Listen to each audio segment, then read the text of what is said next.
immediately with the Kawatoa. When they see that Shashar is with you, they treat you with neutrality.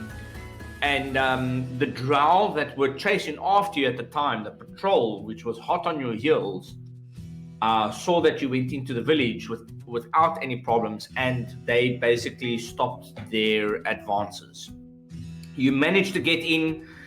You've got Anira, Melissa, Prince Darnell, Aldeth, Pocket, Grave, Twitch, Jimjar, and then you've got Jonalith and Shashar, who is in front of you guys as you guys lead in. You guys are tired. You haven't really eaten and had a lot to drink in the last couple of hours. And you met with a crazy looking Kawatoa Pupupleen that immediately recognizes Shashar and welcomes you into this particular village. When you go in, you notice that the guards stand tall, and you notice that roughly there's about 500 to 600 of these Kawatoa inside this village. The reason why the drow haven't followed you in is because, yes, the drow are superior in fight and weaponry and skill, but the Kawatoa are way more in number. And as you get in, it's sort of like the safety of numbers rather than necessarily arcane strength and ability. So, with that being said, you guys are here. You got Pupupleen. She's a Kawatoa. She's willing to guide you. The Kawatoa are just very weird in nature. They think of fish that have managed to live on land, but in that same breath, their mannerisms are very odd. You know, they don't blink. They've got these massive eyes that constantly just stare, which makes it quite unnerving and makes you uneasy. But you notice that they walk with a little bit of a wobble, very similar to Shashar, though Shashar has got a more stable walk, being around humans a little bit better.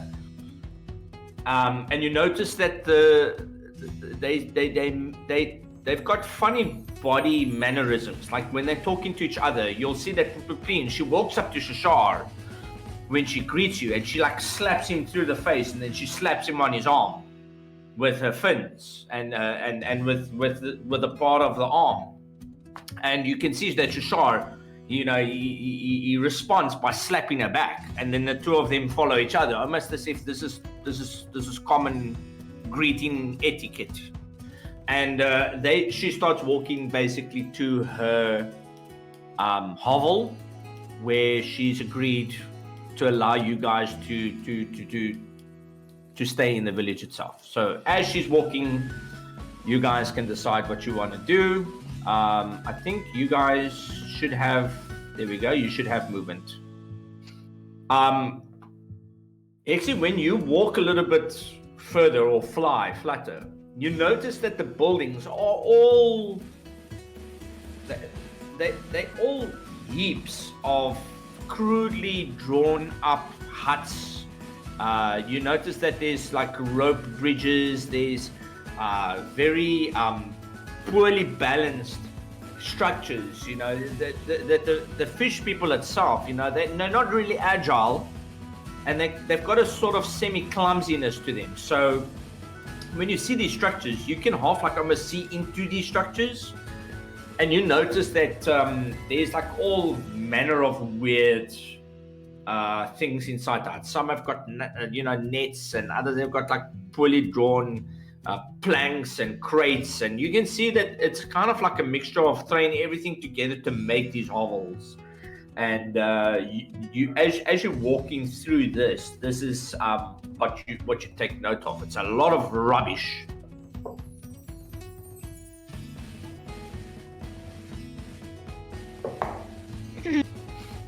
Well, can I walk around and see if there's maybe like a shop or something?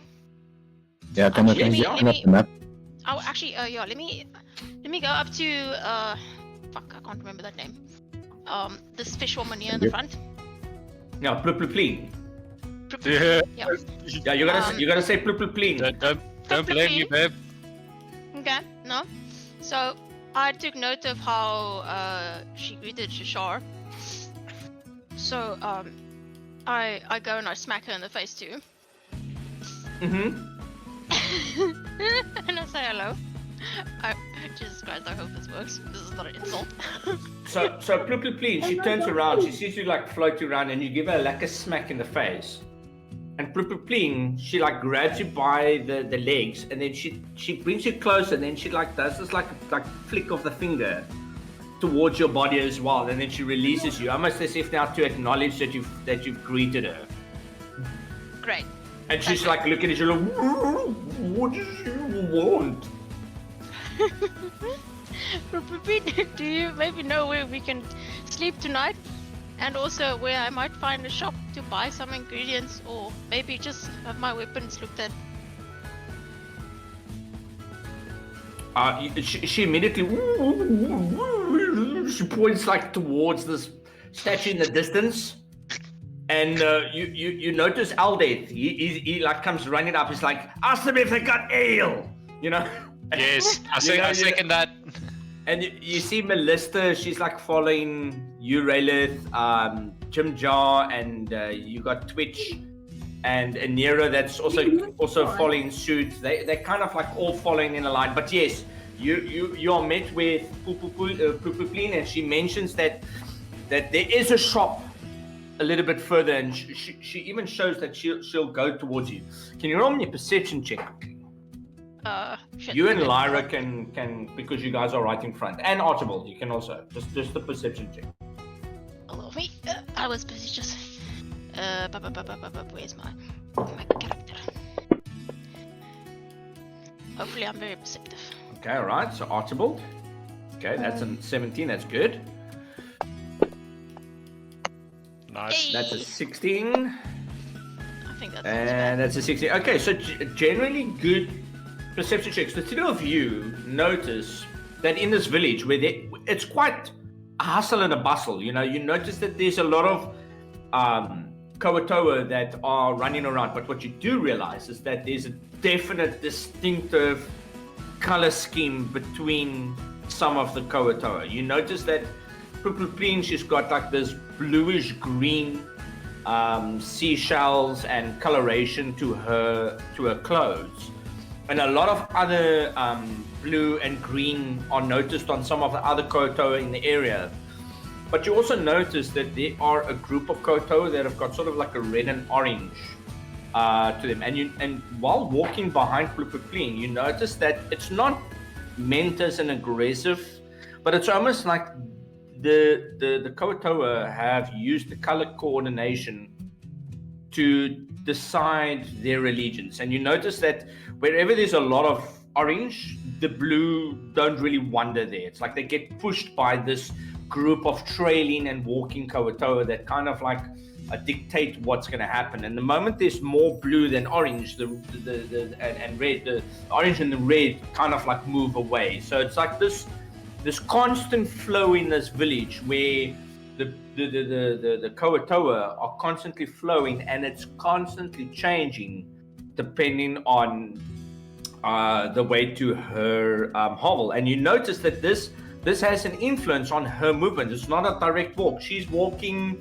like in between the buildings, and she's walking around, and at one point she actually stops, and then she starts to walk between, and you notice that it's a very erratic process of just trying to get through the, if you could call it, streets and alleyways to where her hovel is. But eventually, through the means of moving around, she finally gets to this particular location. And Aldeth, you know, when he tries to get to this particular section where there's more red than blue, you actually see the red like push against him to almost not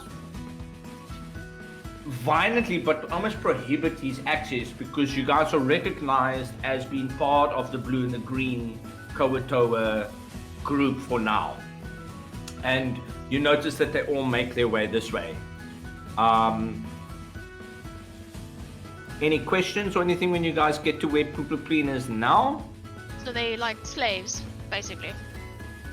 I wouldn't say slaves. I would say that they're more Like commoners, and then plin or something, what they call. I would say it's almost like a popularity mix, if I can say it in that sense.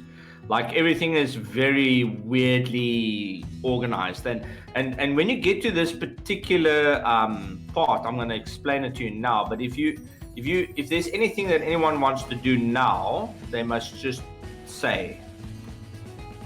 I kind of want to ask about the statues. Okay, so statues. Okay, great. Archibald, anything from your side? I would like to know, is there a tavern nearby? So, Plin, she, when you ask her the word tavern, you can see that she's got like this just blatant stare in your direction, almost as if she doesn't really know what the hell you're talking about. But it's a very uneasy stare. It's almost like she doesn't know what you're asking. Don't think there's any cruises around. Yeah, but fish. Okay, let me ask it this way. Where can I go for alcohol? So you see Plin and she's like, alcohol? What's alcohol? Never So mind. It's like she doesn't know what you're talking about. Okay. Well, in that case, the last question I have is, who is the strongest group of the 4 colors? So it's not 4 colors, it's 2 factions. So let's get to Lyra's question and your question. We'll hit it with 2 stones here, right? So in front of you, you notice that there's this like 9-foot tall statue standing there. Okay, and its body is carved from like all kinds of wood, and it's in the shape of what would seem like a humanoid female. It's its head and forearms formed from the severed heads of like claws of giant crayfish. They're also like lashed together with like all strands of gut and it emits a very overpowering stench of rotten shellfish. The shells are bright color stones, mushrooms, and they're in the color coordination of blue and green. And this is the shrine to the Sea Mother. You notice that this particular character is this Plin. She's got like this decorations around her that almost reflect this, and you get the sense that she's very important. And Shishara actually confirms it. He says, Plin, the archpriestess of the Sea Mother. And you realize that the 4 guards are standing around it. That Plin, she's almost like the temple, if you can call it a temple / shrine guardian. And she's basically standing there, and this over here is where you see she basically goes in, and this is the location where you would basically be staying in this location itself. So if you want to have a long rest, this is most probably the place to be. It's quite mucky, it's muddy, it's got that smell of like rotten shellfish as well. But she basically welcomes you with open fins, if you can say it in that sense. Alright, can I quickly ask Plin something? Yes, you're more than welcome to. Well, what can we offer to the statue to pay our respects? Plin immediately is like, anything of value. And you see that she's like, pointing at a lot of things. You see like gems, and you see that there's stuff that's already at the base of this particular shrine. And you notice that it's got all manner of items. There's like some gold and copper pieces. There's like, there's like a potion here or there that's at the base of the shrine. And you can see that it's kind of like you can offer pretty much anything, and she will be happy to know that you gave homage to that deity. Okay. Jordan, you doing anything? I want to ask If who are the leader? It's the Who the bunny. leader is. Well, you see, is like, no leaders, only archpriestess. Archpriestess. So you see, like in the distance, she like points with a fin, like towards the coast, and you see what looks like another altar. It's also quite high, and I would say that it's overlooking the Dark Lake. It's not really looking in the direction from where you guys entered the town. But what you do realize is that all the Kawatoa that are wearing red and orange are around that altar, and you can see that there's a far bigger mass of those Kawatoa than the ones that are wearing blue and green, which are around this altar. And there's almost like a shift in power per se with regards to the different shrines, and that they're kind of like vying for control all the time. With that being said, the perception of 17 as you came into the town, Archibald, you notice that the way that the village is based, it starts from like a yield point, and then it moves down to the docks. And you notice that on the left-hand side, there's this massive looking ship. And you notice that it's got these massive runes on each of the sails. And you also realize that it's definitely not Kawatoa. If you look at the rest of the docks and you look at the rest of the premises area, you'll realize that the Kawatoa, they've got boats, but it's more ceremonial. They don't really need it. They fish, they can swim. But they've got their own little boats, and their little boats are almost like broken and like poorly maintained. Whereas this ship is quite pristine, but it's not doing anything. It's just in the harbor. Intriguing. Could you? Does Archibald share this information with us? No. I immediately just stroll over to that ship. Can you take me there? You can take yourself. Yeah, you can walk. You can. Is it the ship your top left? Yes, I would say that you can roll. You can roll. Let's see, like an acrobatics check, or an athletics check, whichever one you prefer. And the reason behind this is it's not even that high. I would say that you need to beat a 9 or a 10. The reason behind it is that you just need to be able to move around the crowds, because the crowds are constantly moving and, like shrugging against each other, but they're cheering the red ones in. So which way do you go? So show me the route that you would travel to go there. But I would say that you found it pretty decent to go that route. Okay, stop quickly. When you get to this area here, all right, you see like a group of Kawatoa that are working at the shrine, and they are arranging offerings, and they're basically dedicated to this deep father, and you notice that the one, he cries out, "Kliple Glugot! Kliple Glugot! Look who's here!" And you see they gurgling, and they look at you, and she's like, "We give thanks to the deep father." And you notice that they've got like an altar, but it's kind of messed up. It's got blood all over it. And you notice that they are in the process of cleaning this last offering that they had. So what I'm going to do is I'm going to actually see if I can't. Okay, why is this not showing now? Give me a second. So I'm going to give you an image that you can see that's happening at the base of this this particular area. There we go. Right. Yeah.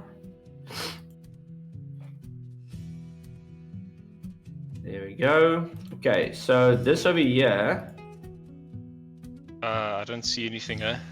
Oh, is it? Okay, now? Yeah, there we go. Okay, so you see this altar, and it's like a group of things that have been put together, and this idol consists of like a large hide cut roughly in the shape of a manta ray, and it's stretched out between two supporting poles, and you see a dead splayed out manta ray, and it's pinned to the center of the hide. And you see two octopuses are draped across the top, and their tentacles are pinned and artfully arrayed. The heads are tied together, and you notice that it's painted with like a pink and red and blue pigment, and the idol itself reeks of decay. And you notice that the blood is pouring into a jar that you're not sure what they would use it for later, but you see them going full blast, and when this archpriest cries out, then you notice that all of the Koatoa that are standing nearby sort of like follow suit. You know, they're kind of like following the same rhythm. You know, every time she bows down, they bow down. Every time she puts her hands up, they put their hands up. And this you see taking place. You're like right at the heart of this. Roughly about 200, maybe 300 Koatoa that are falling in this synchronized action. So this is all happening at the statue. Yes, at the statue in the front of the bay, yeah, but you don't know that. You're standing by the other one. Alright. Well, they obviously see me. Yeah, no, they see. They're doing their own thing. I'm going to sort of gingerly keep walking. Mm-hmm. So, you can walk? And then every now and again, as this guy's mumbling and he says something, I kind of try and fall in with the crowd a bit. Okay, yeah. Look like I'm meant to be there. Yeah, and, sure. You know, I just fuck right off.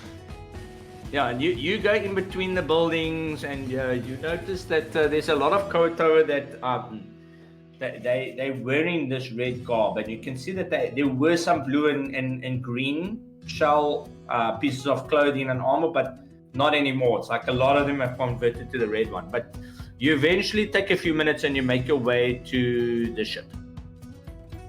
All right, so I'll put you over here so that you can see it, and you can see that it's anchored. I'll even put it a little bit closer as well. But you notice that when you get there, it's a very well crafted ship. There's like a ballista on the front. There's an anchoring wheel, there's a steering, there's sails, and it's got a very beautiful decor to it. Do me an investigation check. Thought you'd never ask. Oh! Not 20 plus 11! Ah! Okay, so with this, you recall through your studies that people could empower certain objects through runes. This looks like a boat that's been powered with magic. It's definitely of dwarven design, but the runes come across as fey. Only two creatures are known to have this type of marksmanship, and that is goblin and it is kobold. And when they've been enlightened, they are able to craft these things in such a way that if you pour magic into it, it will power up the rune to give it a particular effect. Judging by that investigation, you notice that the runes are in the sails, you notice the runes are at the back, and you notice that there are two runes on the ballistas in front.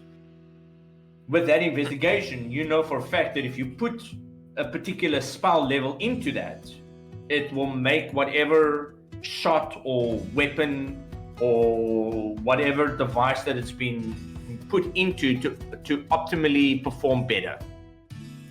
Okay, sweet. So I could jump on there and fire the ballista. If you wanted to, yes. No, those are intrusive thoughts. Can Fruity and still read my mind and vice versa? I would say that you guys are a decent level there. Nera is by Fruity and she's like, she looks at you, Joran, she's like, Joran, can we please rest? Can we please sleep? We've had such a long walk to get here, and the drow, they're just outside. And you see Melissa, she's like talking to the rest of you guys as well. She's like, yes, my sister, she's definitely somewhere. She wouldn't come into the village, but she also knows that I'm with you. So there goes that surprise.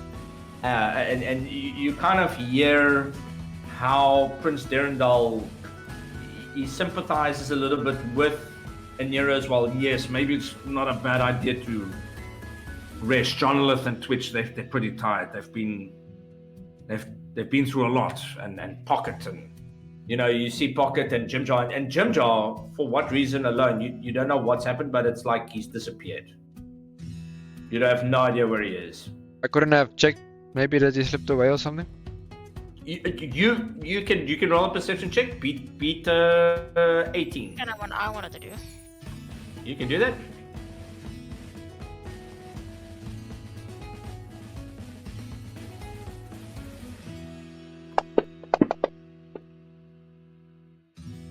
I ain't seeing shit. Okay, so you don't see him. He's just gone off, and you're not really sure where he's gone for the sake of role play, but you can see Aldeth. He's constantly looking at the ship as well. It's like, yeah, if we are to rest, we have to rest, but we shouldn't linger. I do think we do Grave- need to race though. Grave is Martin. looking around almost like, listen, where the hell did Jimjar go? That little shit. He's looking to try and figure out where the hell he went. Can I Can tell? Okay, go space. Sorry. No, I wanted to check if I can establish a telepathic connection with him and ask him where the hell he is. Who? Jim Joe. You do that, but his response is not a yes or a no, but rather like a whistle, like a. And he's like, you get the feeling like he's rummaging through stuff. Oh, he's stealing. If he gets caught, we kill him. Sacrifice him to the fish people. No, if he gets caught, we just disown him. Simple. Okay, yeah. So Flip, I said that psychically. I'm just saying that I communicated that sentence only to Bez. Yeah. The Raiden, sorry. Not So- to anyone else. You guys have got a moment of, peace, however you want to look at it. So you guys can take your characters wherever you want, and then I will give you guys a little bit of a sense of what's going on, and then the rest of the crew, I'm just gonna put them in here to kind of like start to settle. Prince Derendal, very, very protective of the kids, goes in with them just to settle a little bit, and you can talk to whoever you want, and so on. We go from there. And can I talk to this fish lady quickly? Yeah, sure, go for it. What you want to say? Yeah, I just want to say like I kan nie naam pronounce nie. Pluplepleen. Pluplepleen. No, sorry. I've got a Pluplepleen. pound of food here, which is basically some dried meats, fresh fruit, and bread. I'm going to offer that to the statue. Just saying, so you can take one away, Cameron. Okay, sure. That is the. A pound of food. Okay, yeah. So I'm going to offer like a, almost like a basket without the basket though. Yes. So you go and you okay, yeah. So you go and you offer it in front of the sea mother. Yes. Okay, sure. And when you do this, you see like the 4 guards that are guarding the statue quite heavily with their green and blue armor and shells on.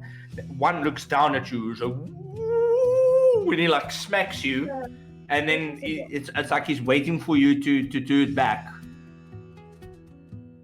Okay, cool. I smack. Where did he smack me though? Like on your back. It's not really not a PK of a smack, just like a pah, like smack. And Okay. I do the same to him.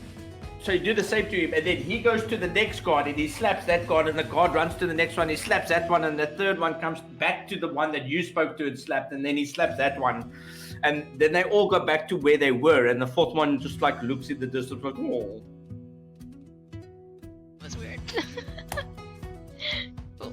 Okay, that's and I just I guess I'm just exploring.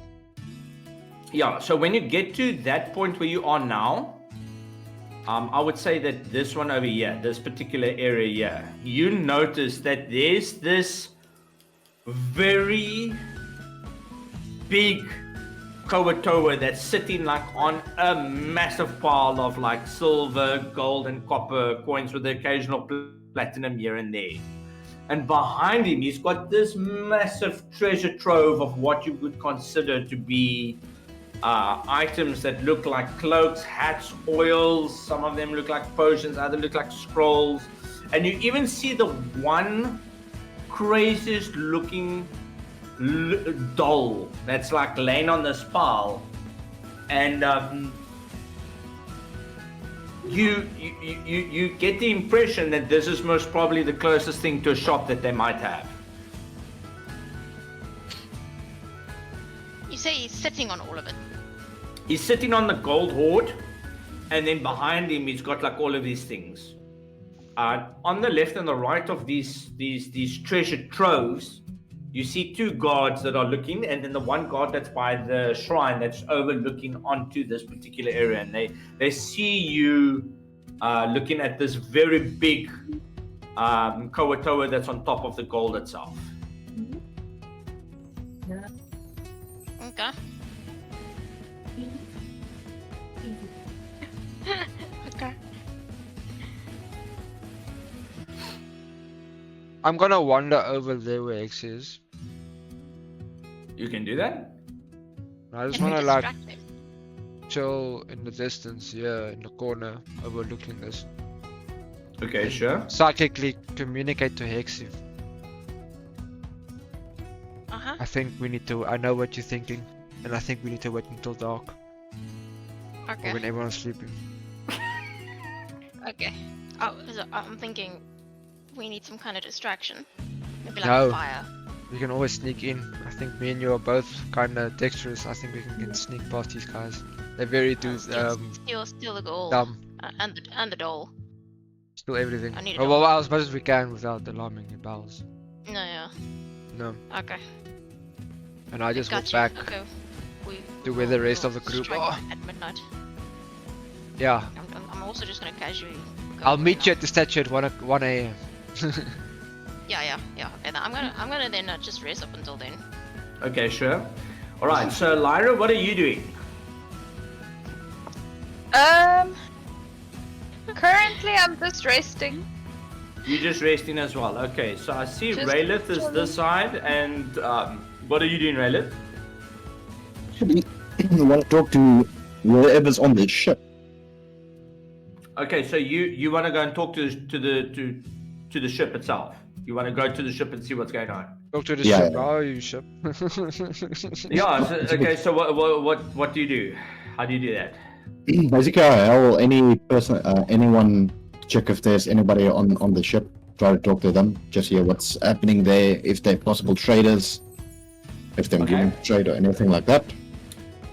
After a good 10-15 seconds, nothing. You don't hear Okay. anything. Okay, And I it's can't weird like because there's no guards or anything around. There's no Kawatoa. It's literally just the ship doing its own thing here. so there's nobody on it. Nobody on the ship, which is very weird. It's the first thing that you pick up on is that there's like no... A ship like this would roughly take about 12 to maybe 13 people to operate it. So the fact that there's no one around, it's a very weird thing to see. And I don't detect any thoughts coming from that ship. Sorry? Like Detect I don't- thoughts. Okay, okay, so you reach out. After a moment, you think to yourself, Nope, it's not. If there's anyone there, it's either non-detection or they're just not responding. Positive for an yes, big mouse. Okay, then, well, there's nothing much I can do. Can I detect magic? No, it doesn't work because that thing's powered by magic. Yeah. You do that, it's gonna light up like a Christmas tree for you. But in that same breath, what you do realize is that the village is extremely overwhelming when it comes to the amount of voices. The moment you try and you open up your mind, you get a very strong sense of different voices and thoughts and praying to the deep father all the time. So the closer you are to the shrine with the mindset being open, the more difficult it is to concentrate on spells and clear your mind. Well, then, basically, what I can do is I can start looking, just exploring the place, looking around, seeing Yeah, if go for it. Go for it. Archibald, you doing anything, dude? Nope. Well, what's the consensus, boys? Like, should I go and chat to these people on the ship or try and make contact? There's no one on the I ship. think that's what he tried. There's no one on the ship, yeah. That's why Raylith did the checking. You check Okay. the ship. There's no one there. Yeah. Okay, then I'm gonna hop it back. Okay, sure. Oh Did shit. you see there was that other guy with some traders What like now, Exy? exploding? No, it's fine. Let me What see. now, Exy? What? I realized something that I can maybe use in case we caught. Bring back the door What did you want to do? No, we would play out tonight, but I've got that illusionary memory thing. Yeah. So, if we are caught, I can attempt to alter someone's memory. Yeah, I suppose you could do that, yeah. Okay. So just keep that in mind, Jordan. No, I'm keeping in mind. Okay, alright, so is everyone chilling? No one's exploring the village anymore?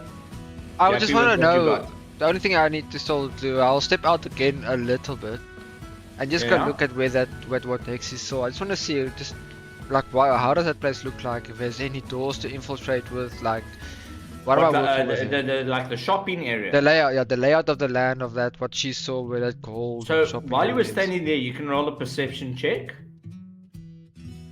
And that's for visual and listening. Okay, yeah. Can no, I look add a safely. knack? Can I add a knack? Yeah. To maybe make it a You little can bit add a better. hack. Yeah, go for it. Bolster D8. knack, 1d8. Give me 8, baby. Oh wow, yeah. So with a 60, that's much better. At first, it's very difficult to listen to the chanting. Like, my goodness, these creatures are just non-stop. Yeah. And they're constantly chanting the same thing. But eventually you pay attention, you hear. You did hear a weird sound almost coming from a distance. It was almost like it was heavy shuffling. You're not really sure what it is.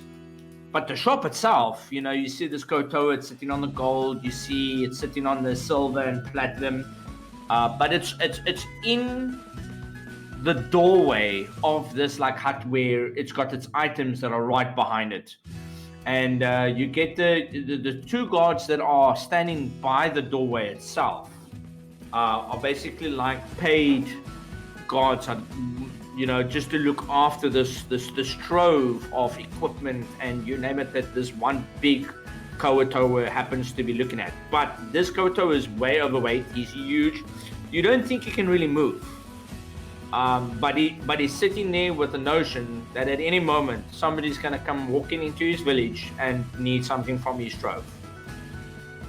And if I walk behind the shop through this alleyway, Yeah.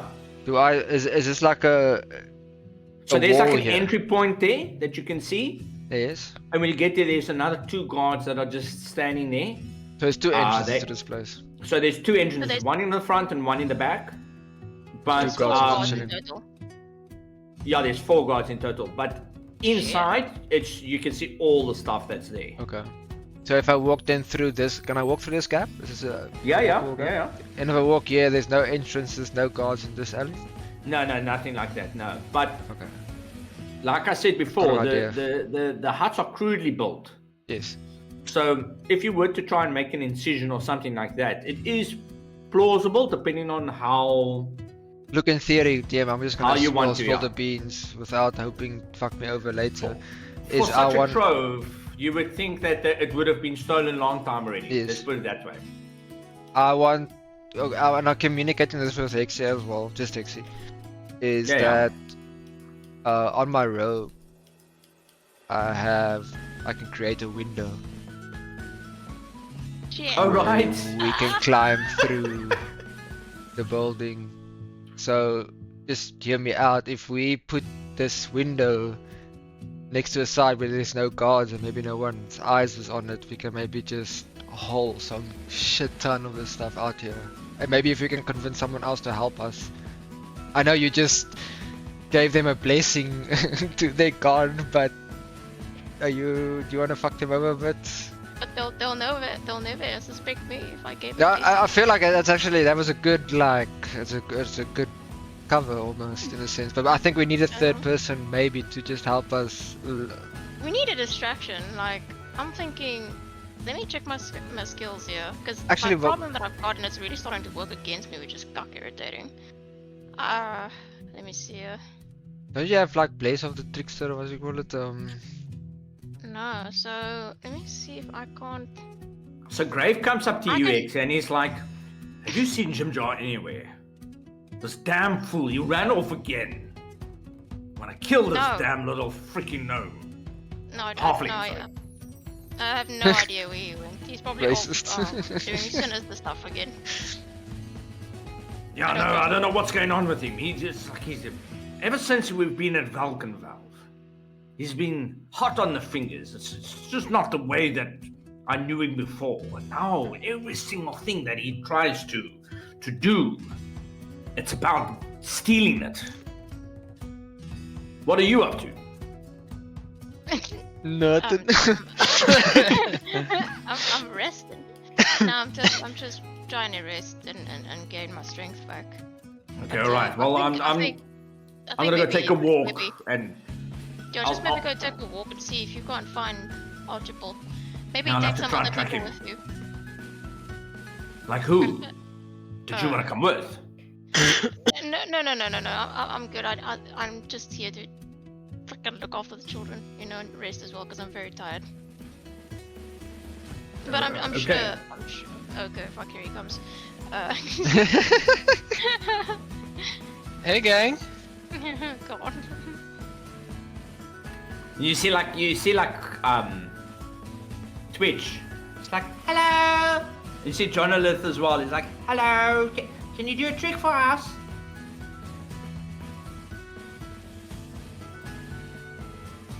Me? That's you, bitch. Yes, not me. they're like looking at you. They're Oh. like, can you do a trick, magic trick?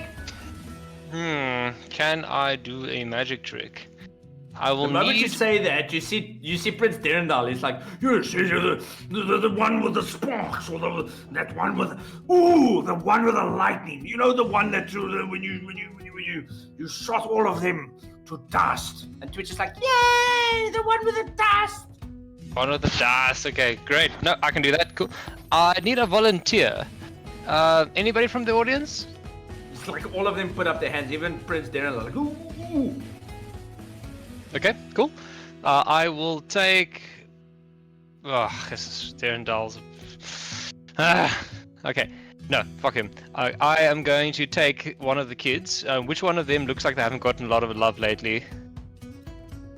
Let's go with Twitch. Twitch, does she look quite sad? Does she need some? Yeah, They she all need Yeah. some. Okay, cool. Yeah, we'll come over here, right? And then I click my fingers, and I make like a little flame just on the tip of my index finger, and then I ask her, hold up your hand, and then as she holds up her finger, I make that little flame burn just above her fingertips to make it look like I'm holding the flame. Okay, all right. You see her like captivated by this.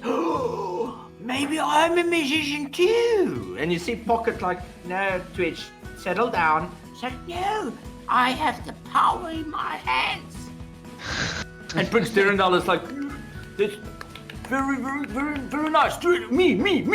So you see, like, even Prince Durandal is now like, he wants the flame. Fuck. Okay, come here, you beast. I mumble, but quietly enough that no one can hear me. I say, yes, come over here, young creature. Raise your index finger. And then I say, look at that, wow! You know, and I give him a little flame, but I give it big enough to entertain him, and it like dances and flickers and stuff. Oh yeah, and you can see in Pocket. Wow, that's actually really impressive. You see Twitch like, I told you I'm magic. I'm doing it from my mind. And you see Jonathan, he's actually standing there as well, and he's enjoying it. And yes, I will say that that's a proper inspiration right there. So there we go for you. Oh, look at that! Right. Look at that. Lyra, you doing anything? I'm not sure what to do. Everyone's plotting. Plotting. Yeah, and I'm kind of just chilling here, meditating, trying to survive life. You know, I'm not sure what is going on. I thought we were resting. So I look at Lyra, and I can see she seems like she's not really sure what to do. Can I have a chat with her? Yeah, sure. Okay, Joran, that part of we needing a third person, you said that to me physically, right? No, psychically. Psychically, whatever. Yeah, through the connection. With the connection. Okay. I bump Lyra, and then I motion for her to follow me outside. So, follow me. Come this way. Okay. While that's happening, Over here. Raylith, what are you doing? You see Melissa. She walks up to you, and you can see that she's quite intrigued with this blade that you've got. Is there anything that you are particularly doing, Raylith? No, not really. What I would do is just 2 seconds. You know, so Melissa, she's like, she comes to you and she's like, yeah, I saw that you got that particular blade. Do you mind? And she's like, she kind of like holds out her hand. Then basically I presented the sword so that she can hold it. So It is a big sword.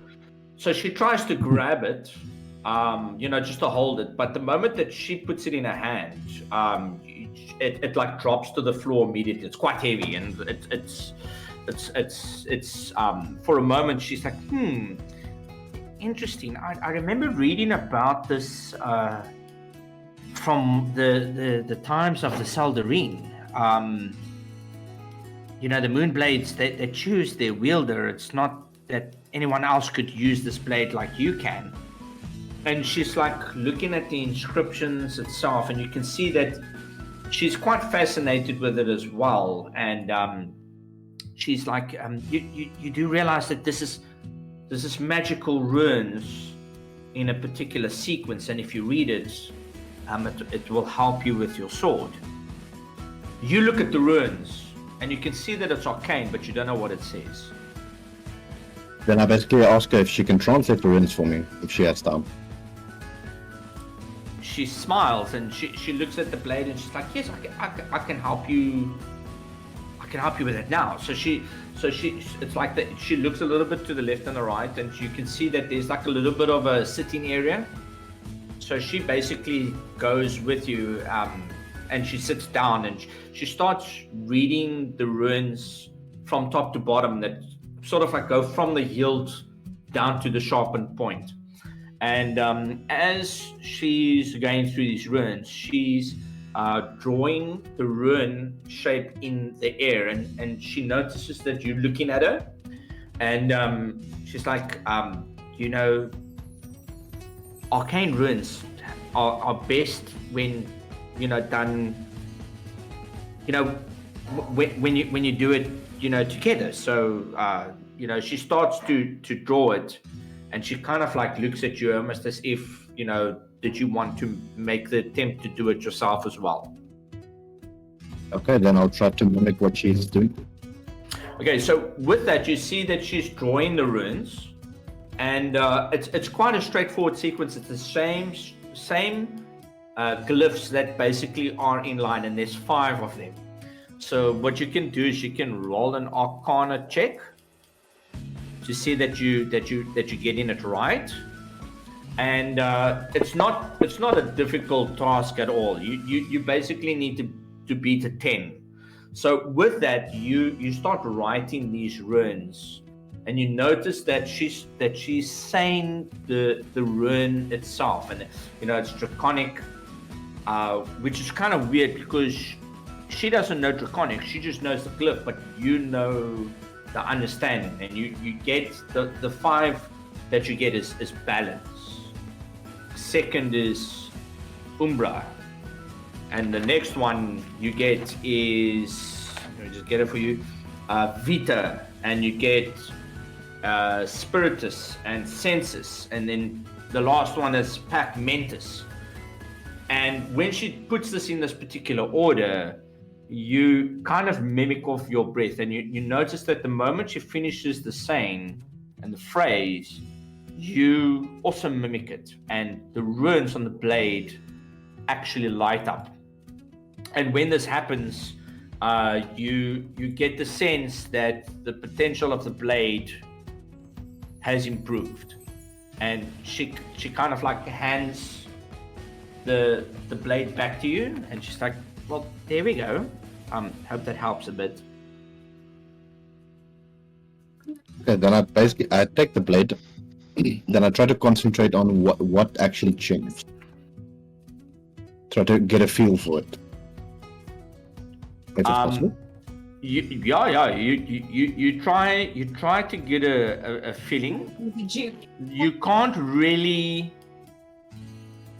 It's not a magical factor that necessarily influenced your blade. It's something it's something that you basically feel improved in the blade itself. Tanalorn maybe himself. And you actually hear Tanalorn then speak, and you see like a projection of him coming out of the blade. So just to give you an idea, let me just quickly see if I can find it for you.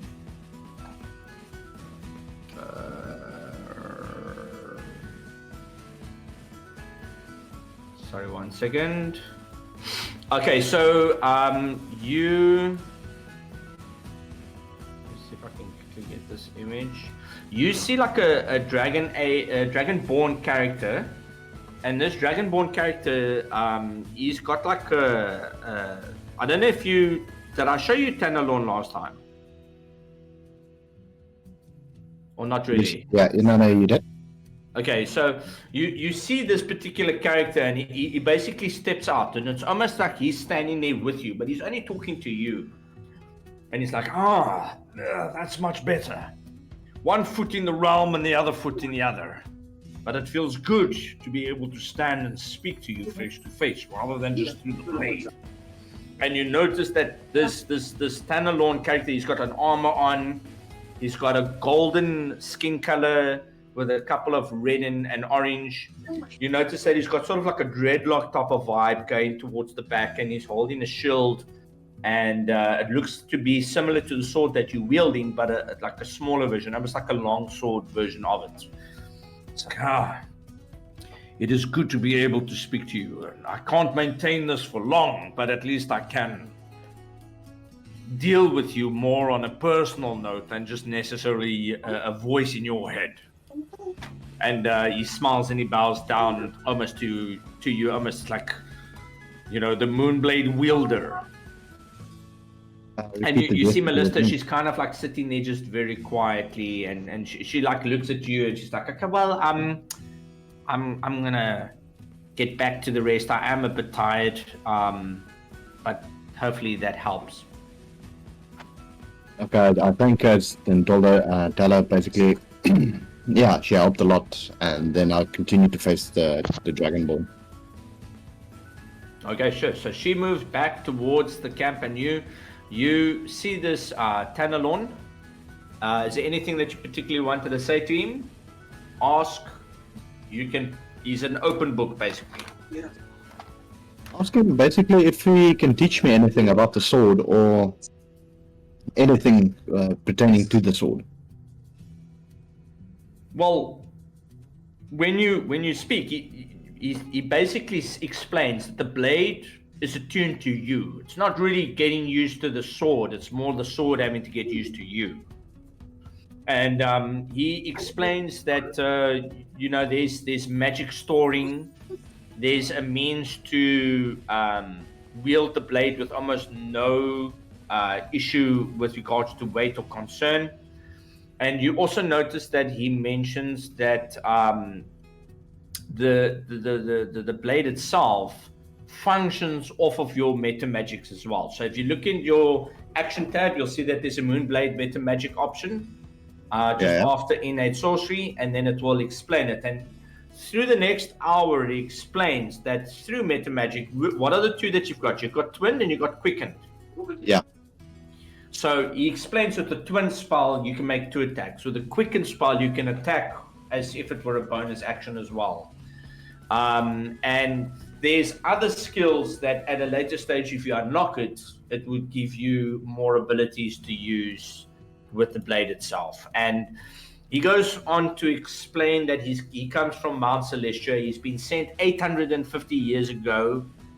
That he's the dragon that had to assist Bahamut in the preparations because the demon lords had found another way to make their arrival in this realm earlier than the 2,500 years which normally occurs. And through this, he doesn't disclose how he knows it, and he doesn't even know for himself, but he realizes that in order for this to have happened, something of intense and tremendous amount of power would have been able to give the abyssal magic to be able to cause this effect to occur.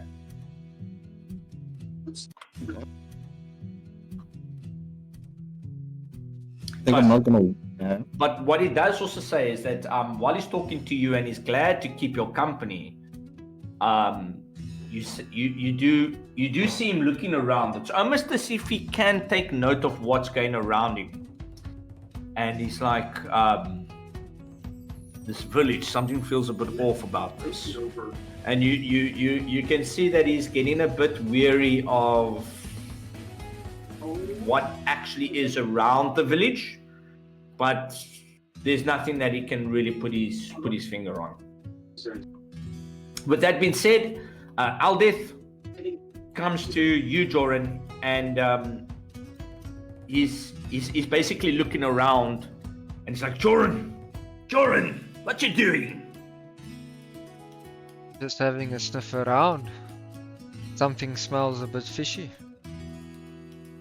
Is it now? Yes. Well, did you see the boat as we came in towards the left? Actually, I didn't know. I didn't see the boat. All right. Well, I'm gonna go and try and look around because it's a bit odd. But what are you suspecting? I don't know these people. Fish out of water here. Well, the Kawatoa are known for trading, but a ship like that is a royal ship. I don't know why it would be here, and the worst part is I didn't see any dwarfs on the ship when I came in. Is it okay? So it is a dwarven ship, you say? Of course, I'd know that. True. And where's the dwarves? Maybe we should ask Kawatoa whose ship that is. You're more than welcome to, but I'm gonna go and take a walk around the docks and go and see what the hell is going on. Okay.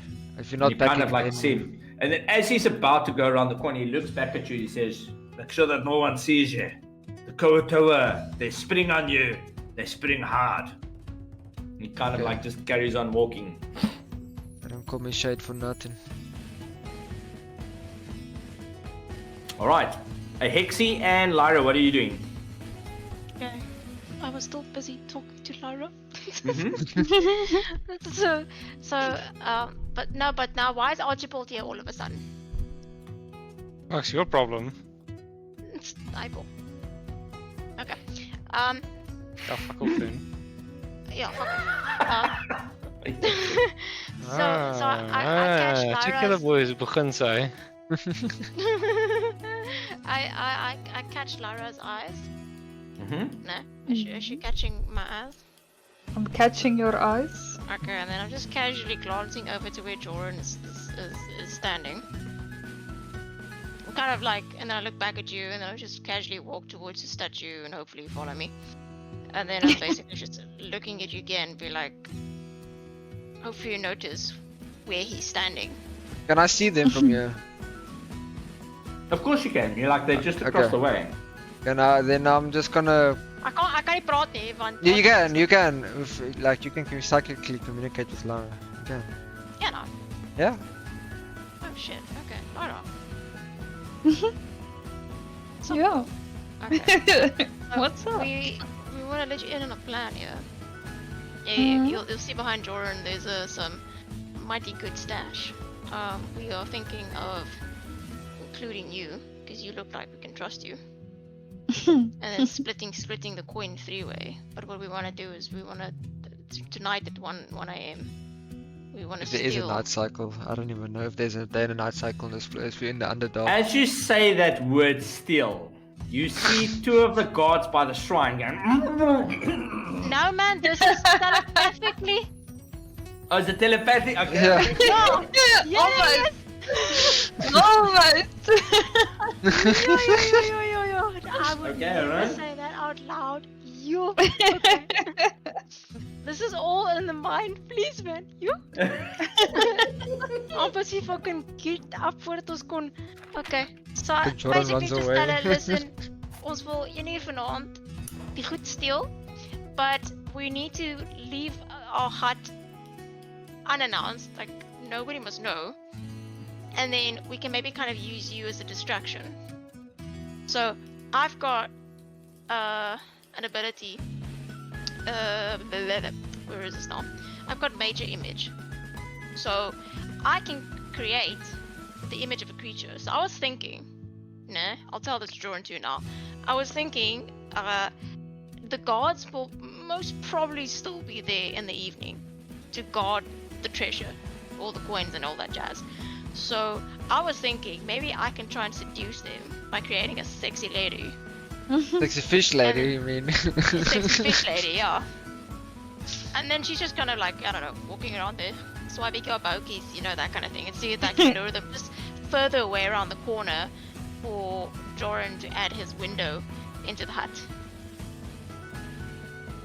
Okay. This I feels am like not a very mad at this idea. dangerous- You think it's a Does- bad idea? No, It- I'm it not. feels- No. It feels sorry. dangerous. Because these people have given us a safe haven. So if they find Might make a out, mistaken in. Oh, they're not going to though. well, Not if unless we you say get something. caught, But we won't. Because we're gonna be very Okay. sneaky. And we're gonna find ways to distract them.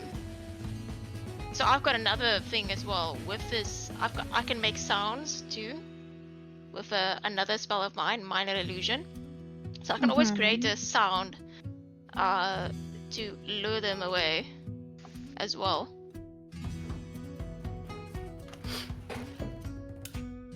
I'm not sure how helpful this is, but I have Druidcraft.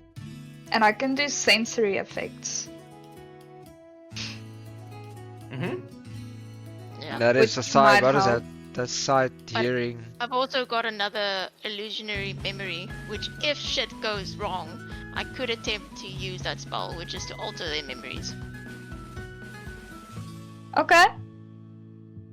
Sure. So, yeah, but that's the plan. But first, we just need to get out without anybody noticing tonight while everybody's sleeping. So we need to sneak, and then we need to sneak to this where Joran is now, basically, and go around that alley. Because there's nobody stationed there in the alley. And that's where he's planning to put the window down. Yeah, pretty much where I'm standing now. I think. Right, Mr. DM, that would be sufficient enough if I place a window here. Yeah, that will work. You'll just have to Yeah, mark so it off your that's- list. Yes, yeah. But Okay. yes, it's completely viable. But just bear in mind that it's still open to the open area. So you've got like guards for the shrines. They are Kotoa that are moving. So if you are going to do something where you're slipping in or so, I wouldn't necessarily keep it open all the time. I would use it to get in, do your thing, then get out.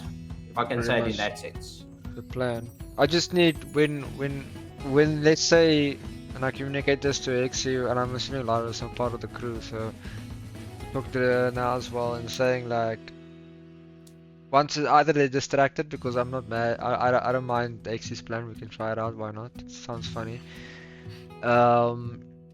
Once I'm in, I need someone with me inside, so because I've got 2 sacks here as well on the road that can be used, and that can carry 30 pounds. If we can get 30 pounds worth of shit, or and more, we can, I think, have a hefty haul. So, but the one thing I don't know is like, is there a day and night cycle? I'm assuming these fish sleep at some point. The fish sleep, yeah. I'm assuming I'm sure so. that it's not like it's not like they are up all the time, if I can say it in that sense. So is everyone happy with the plan? Distract, open up the window, jump in, someone jumps in with me, take 2 sacks, pump it full of shit, run out, and sneak Yeah. away. Easy money. Don't worry guys, I'll take the lead on this. This is my bread and butter. Not my I'm not first rodeo. so sure. I'm not so sure I want to be led astray here. Well, that's up to you, but look at that. Well, I'm on a path of greatness. okay, then don't do it. Then we'll find another But- person. We do need money to get out of the underdog eventually. But also, we are pretty rich already. Well, I It's mean, not enough. it's not enough. It's never enough. Sê die twee skelms van die groep. You think I want to do career jobs? Okay, Raylan, My what whole you life. doing? Anything? I'm just watching these guys freaking scheme. I don't necessarily hear what they're saying, but I can just see from the mannerism what they're up to. Yeah. By the way, just so that you're aware, the dragons are well. They stayed within their bags. They're not coming out. They're quite comfortable and they're sleeping, almost as if they're trying to catch up on a long time of being dormant. So they've been excited. They ran around, they jumped, and they were all over the place. And now it's kind of like what goes up must come down, and they pretty much passed out for the meantime. I go back to the place where we're gonna race for the night. And but yeah, with the DM, is there a day and night cycle in the underdog? Underdog? Also just permanently fucking dark. No, it's permanently dark in the sense that they don't really have a sun or anything like that to give them the time of day. You as a group even realize that it's getting to you a bit, the fact that you're not seeing the sun. And there's a part of you that, even though there's fluorescent lights here and there and mushrooms that give off a little bit of light here and there, and though the people have got fires and torches and lanterns, there's still a part of you that naturally would like to see the sun again.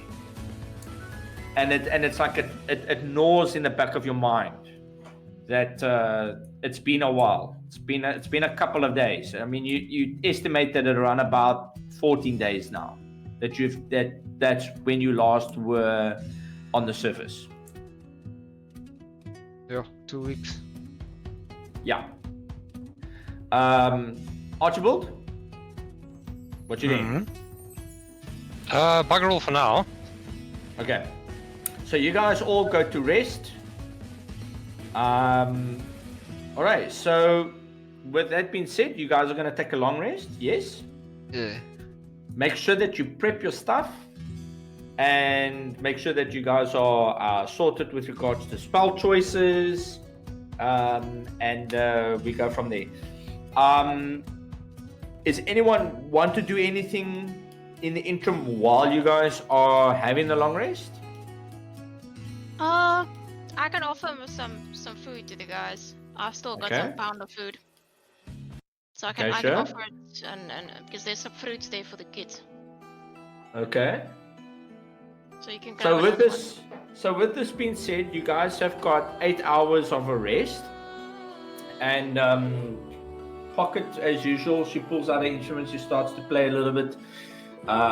Prince Derendal is, doing his thing. Ballista, she's kind of like preparing her spells. You can see that she's a little bit better off. And Nira is pretty much cracking because she can't handle the fact that there's no control over her spells. And you hear that Melissa and her talking about the experience of being a sheep, and that it was completely shit because all she could do was blare, and she still had wool attached to her forearms when she changed back into the human form. And Prince Derendal, you actually see him getting a little bit envious because he would love to be a humanoid once more, but the curse that he has upon him seems to be too strong. You eventually see Grave coming back, but Jim Jar is nowhere to be in sight. And you also notice that Aldeth is no longer with the group at the moment. But after a while, you guys start to settle and you decide to take the long rest itself. Who's keeping watch for the first 4 hours and the 4 hours thereafter? I'll grab the first shift. I wanna Okay, grab so- the shift when we sneak out. Okay, so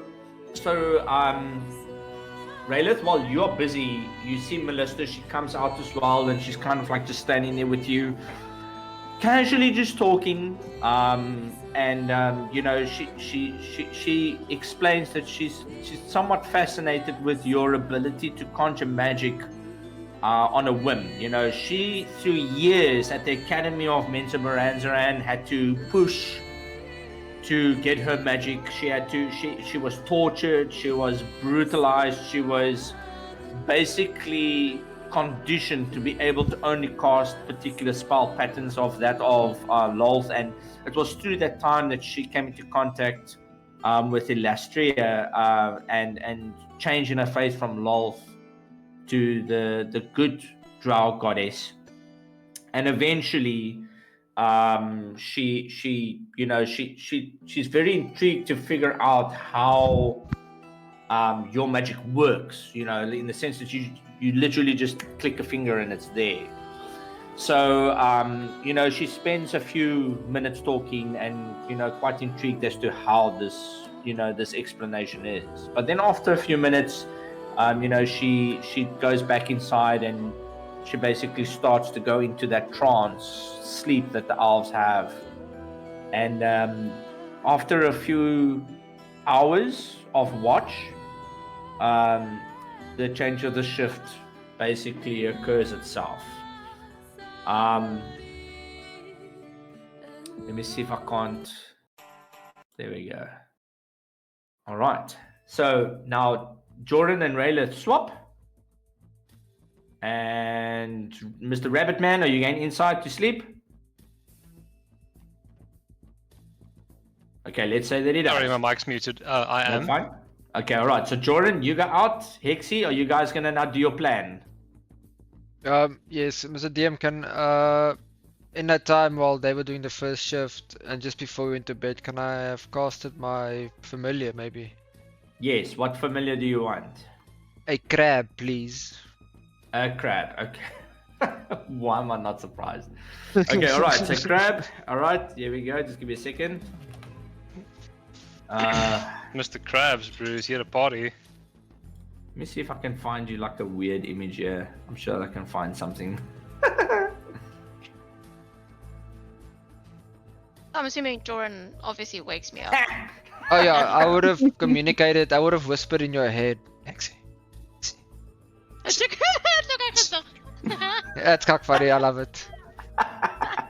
And like, can I just tell my familiar to walk up to that wall where we want to go in and just go like hide there in like a nookie there? Because the crab So is... he looks at you and he's like, "But the great divines of the ninth pool, yes I will." And you see him like starting to move that way. He's like, this one over Yes. here. This Stay one. there, thank you. Okay, cool. Just... Okay. He's like just clapping his claw. It's like Stand there, it's fine. what you realize is that in crab core, like crab code, that means I'll be quiet. I love it. Cool. Okay. Lexi. Right. You guys ready? So, can I cast invisibility can on we- myself, please? Ooh, but are we gonna Yeah, sneak, sure. right? You can Yeah. sneak. You can however you want to go about it. What do you want to do? I need to sneak. I don't know any other way. Well, actually, it's dark outside, right?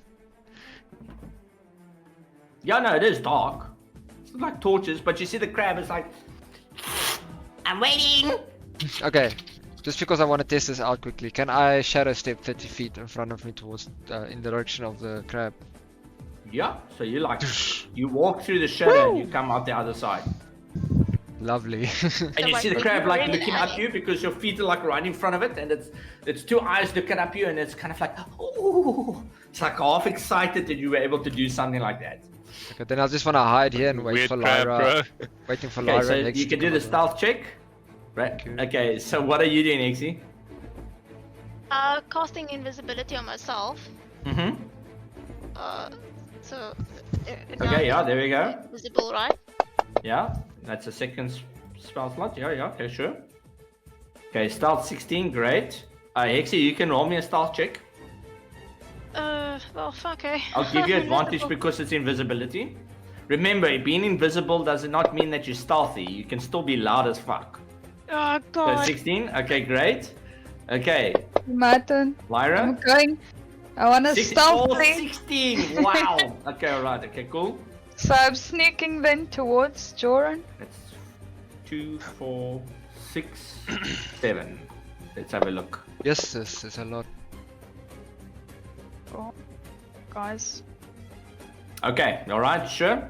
At 7, 14, 3, 14, 5, 6, 7. Okay. Great. Yes, that's what cock rolls.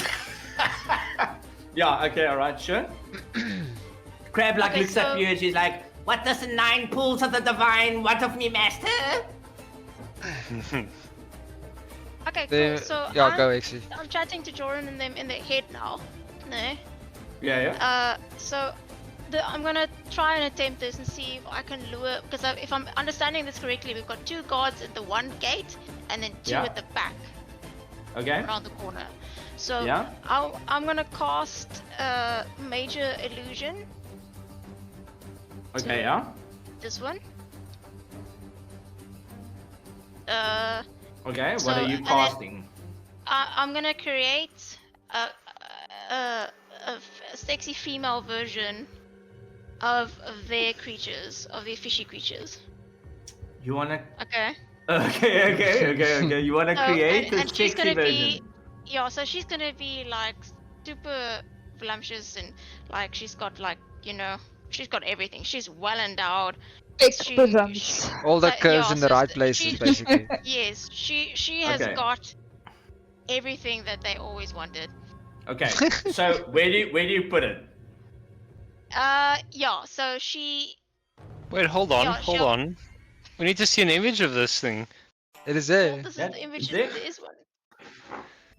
Well, then I can't see it. It's like in front of him. But yes, okay, alright. All right. Okay. So yeah. So Where do you yeah, wanna put roundabout- it? Oh, that! Yeah. Well, she kind of needs to be a bit more like over here because she's gonna walk. I'm gonna do that thing where you can recast it and you can kind of make them walk. Like that type of thing. Yeah. Yeah. So Okay. she's gonna be walking in this Does general it does direction. it make it does she talk? Yeah. So she. she's like. Okay. No. So alright, okay, alright, that's fine. What is your spell modifier for illusions? I wanna see if they spot it. spell modifier? What do you mean? Yeah. So okay, all right. I'll check now. Just hang on. So that's 1, 2, 3, 4, 5. Other two at the back. Oh, so rolled one too many. Okay, sure. Okay, I've got it. Your spell modifier. Okay, let's quickly have a look. Is Where do I see this? I'm gonna quickly see now. Okay, yeah. So your spell modifier at the moment is 11. Okay. With that being said, all right, you see this flumptuous Koatoa form. It's got hardly any of the tribal clothes on. It's got a big ass, and you notice that it's got this blue skin, which is considered very regal in that society. And she like looks at the guards on the left, and she looks at the guards on the right, and she's like, "My name is Slip My Butt." And you see her just starting to walk, and you notice that the two of the guards, the guy that's sitting on the gold just rolls off his gold and it tumbles to the side. And then the other two guards, 4 of them, are now following her while she's now. She's like pointing her finger at them, like go. Yeah, and you can see swaying that her she's hips. going towards this one hut inside this particular area there. And you notice that the 4 of them are following basically after her. So Slap My Butt is at the moment keeping them preoccupied. On that note, I placed a window on the wall. Okay, sure. So just mark it off. When you Start- do this, what is Lyra doing? I What are guess you I'm doing? Like, what waiting, is the- so Okay. It needs to help, like. yeah, I'm like half Stop keeping watch and then waiting for Joran to put the window in so that we Okay, can so enter. so he puts the window frame on. It's like magical. He pulls it, patches, pulls it on, and then you see, and you see like the window all of a sudden form, and you grab it by the handle and you open it, and you realize that it's just like a normal average window. Can we like? Are we sure there's no one inside of this building? Can I'm we gonna sneak like in. check? I'm gonna sneak in. And Okay, with that check. sneak, you go in. You go in, natural And I wanna check- perception, no one. You just see the 2 guards standing outside. Okay, cool. Okay. Then I Then- follow. Yeah, I guess. tell Lyra to jump in, and then I wanna take the other patch and take the 2 sacks off. I'll mark that off as well. And I give a sack to Lyra, and I take one, and whatever we see there, gold-wise and trinket-wise, we just grab. Okay, so do a sleight of hand check. Whoever's taking something, go with sleight of hand. And I'll then go based on first. that, I can tell you. Okay. Okay, so 13. Exia, you're gonna do sleight of hand as well? Yeah, let me mark it in on this action. Where is this now? And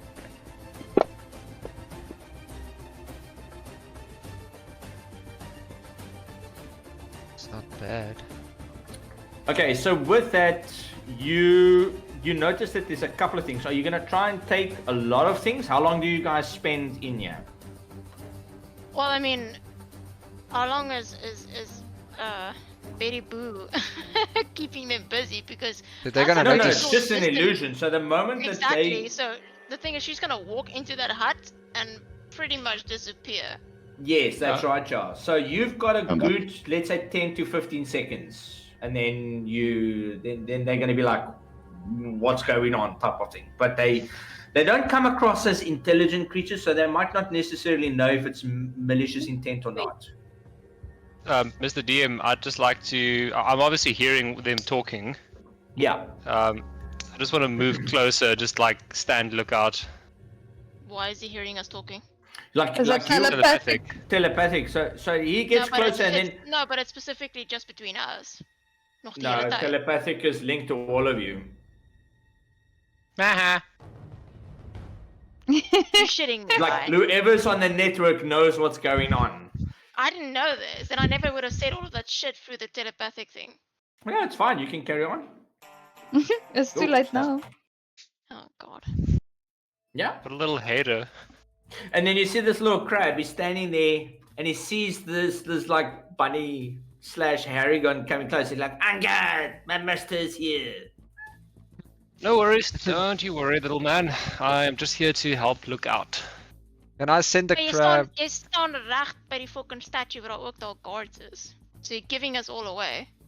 No, I'll sit there and I'll open up one of my books and inconspicuously sit and just read. Okay. You guys need to hurry up with your slide Yeah, of we magic. need- What do you yeah. want to do? Pick up as much as that gold. Throwing golden bags. Okay, golden alright, bags. So you start taking the gold. You start taking the. Is there any weapons, okay, maybe? So there's a cloak. There's a hat. There's some oils. There's Yes. an amulet. There's a lot of potions. There's a With some scroll. parchments? There's about 4 All scrolls, the and then stuff. there's a talking doll. And Yeah, actually wanted the you doll. recognize it as the sentient Sally doll that was a big thing in Baldur's Gate at one stage. Okay, so let's Okay. grab the. Let's grab. I just tell them. Sentient Sally, what? Grab the scrolls. I'm Grab gonna the grab scrolls, the scrolls. potions. Grab Sentient Sally, she's sentient. Shush. It's fine. Just relax. We'll go get to it now. Lara, I pick feel up the like doll. Don't take the talking ball because it's gonna scream and give us Okay. away. So, Choke it out. okay, right. So you guys are going. Okay, so you And the cloak. grabbing. I want to Second take the thing. amulet. And the hat. This hat as well. Okay, all right. Yeah, it's maybe a fashionable hat. You never know. The hat. Okay, so you're grabbing the hat. Yes. You're The grabbing the robe. oils. Potions. Grabbing the potions. Scrolls. And then the scrolls, definitely. Okay. If we have to sacrifice some gold for these things, I don't mind. Scroll of yeah. So I would say that you won't be able to get the gold, but you can definitely take the scrolls that you got. Yeah. The talking doll. Yes. All right. Sure. Yes. Can we take the robes? Maybe there's some magical something. And let me just see. Then there's a robe, and then there's the one amulet. Yeah, I want the amulet. Okay, sure. So you're basically grabbing everything. Pretty much. Yes. Okay, Yeah. so I would say one of you needs to roll another sleight of hand. Oh gosh. You can only choose one person, I'm and very it good at needs it, to beat. so- It needs to beat a 16. Okay. I There you think go. Go, Jordan. Mine is a +7, but mine is a Mine's plus also 9. +7. nice. Nice. Okay, nice. so with that, you are able to pick up everything, and you basically put it in your inventory. So I'm just gonna say that it goes basically to you. All right, sure. How do you Okay. guys get out? We Because you sneak back notice that the out. guards are starting to come back. I want to also, while we sneak out, I just want my crab to go annoy them, to stop them from coming back from that house a little bit. And then as soon as he touches them, like just disappear, while we then of course run away. Okay, yeah. So you see the crab, and you notice that it's there, and you notice that they coming back with a notion of like, what we got fooled. And then as you see the crab coming closer to the Kawatoa, they're coming out and they see the crab, and immediately it's like, oh, shellfish. They start moving towards your crab, and you notice that the crab starts to freak out, like something, like you realize it's not to say hello, this is food. So you just start seeing this crab running in this direction without realizing that he's running to a bigger crowd Oh god. of Kawatoa. And when he comes around the corner and he sees there's like about 300 of them, he's like, oh, by the night my sacrifice shall be yours. And he just keeps on going. And eventually you see the Kawatoa like running after him, giving you an opportune moment to get back to your resting area.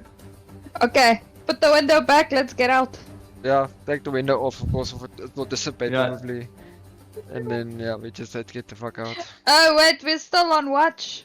And Raylan, you still good? Yeah, I'm still Okay, good. cool. Oh, Rayleigh is sleeping, isn't he? He's having a good time. Okay, all right. No, that's fine.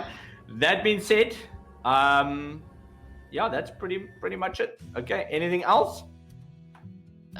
Can I have a Can I see the scrolls, please?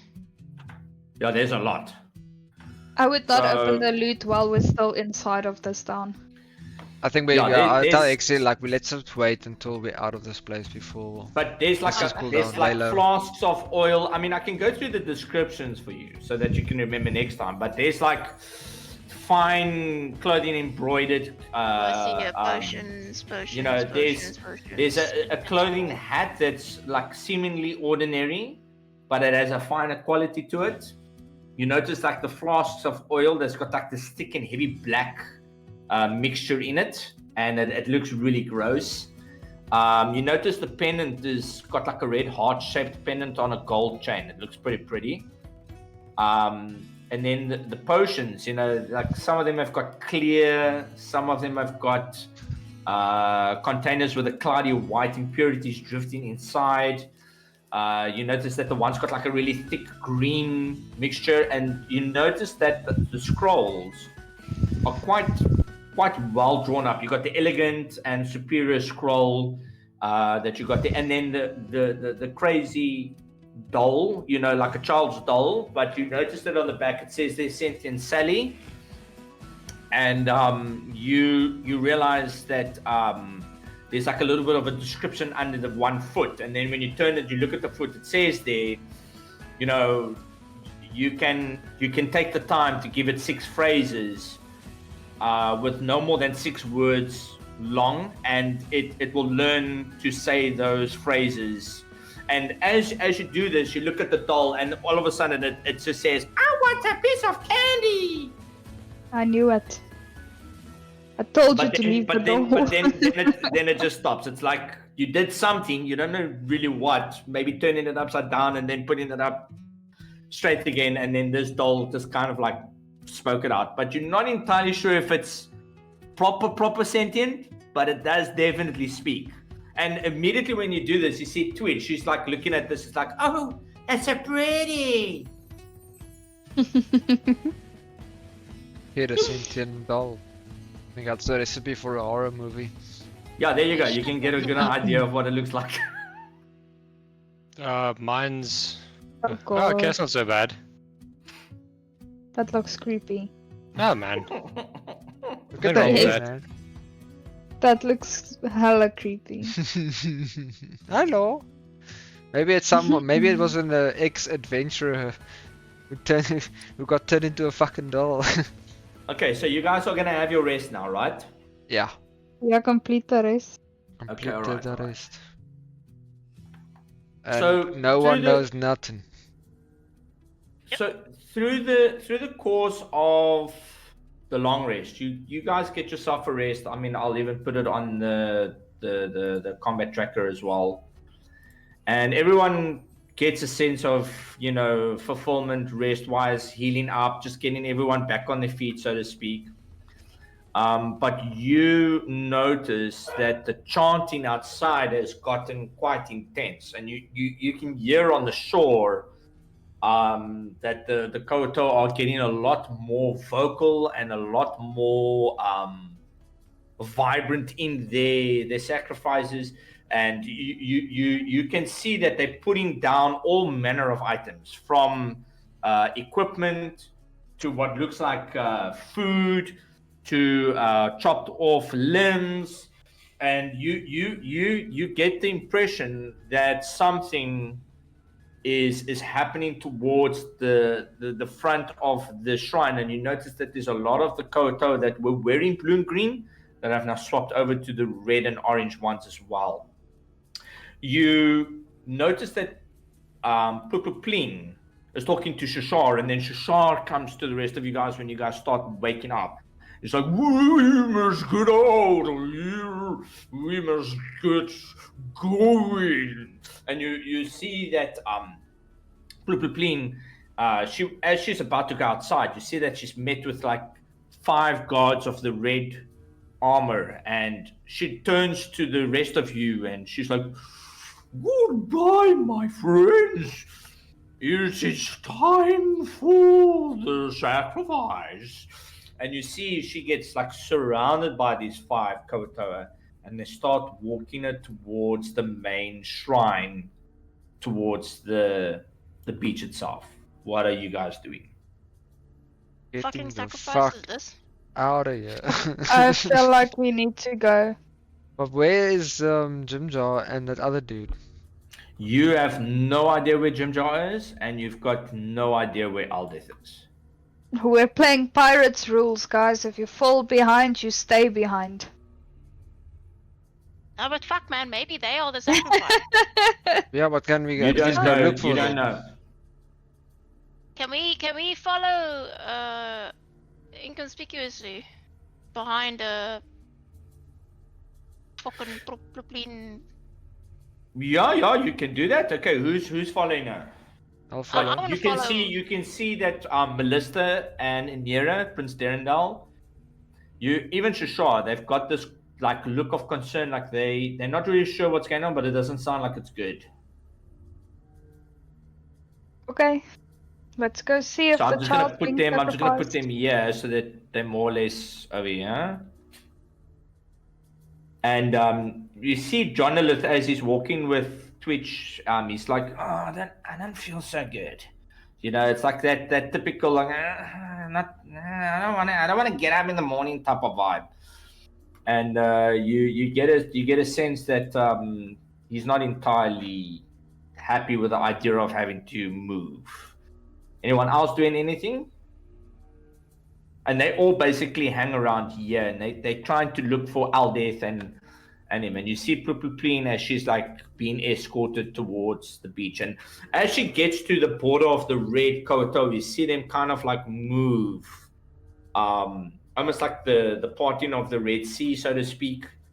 And she's like going towards this altar, and you notice that by the altar is that Clip de Lugat, the other Koto that you saw earlier that was so reverently going crazy with his ritual. And you see that she's holding like this very large knife, and she's getting ready for what looks to be like a ceremonial sacrifice. And if you haven't put one and one together, it looks like Propylene is the person that's most probably going to be sacrificed. Yeah. Oh, It's like she's lost this territorial dispute. can I try and actively start looking for Jim Jar and Aldith? Like walking around. You can, I suppose, if you want to, depending on where you guys are. What's Raylith and Archibald doing?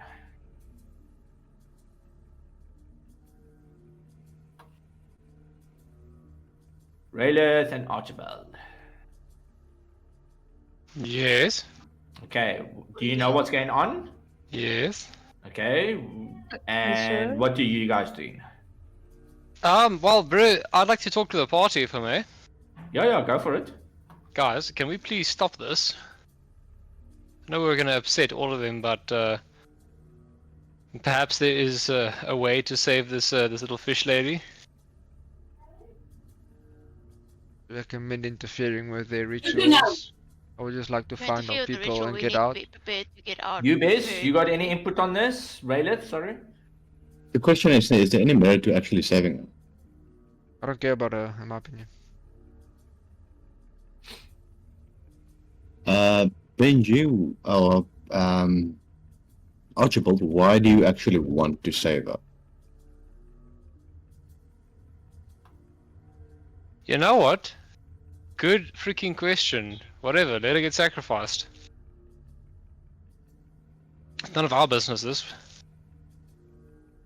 Okay, so you see her actually going towards the front of the altar. Hexy, you in front. You can do a perception roll. And I would say Lyra as well. Okay.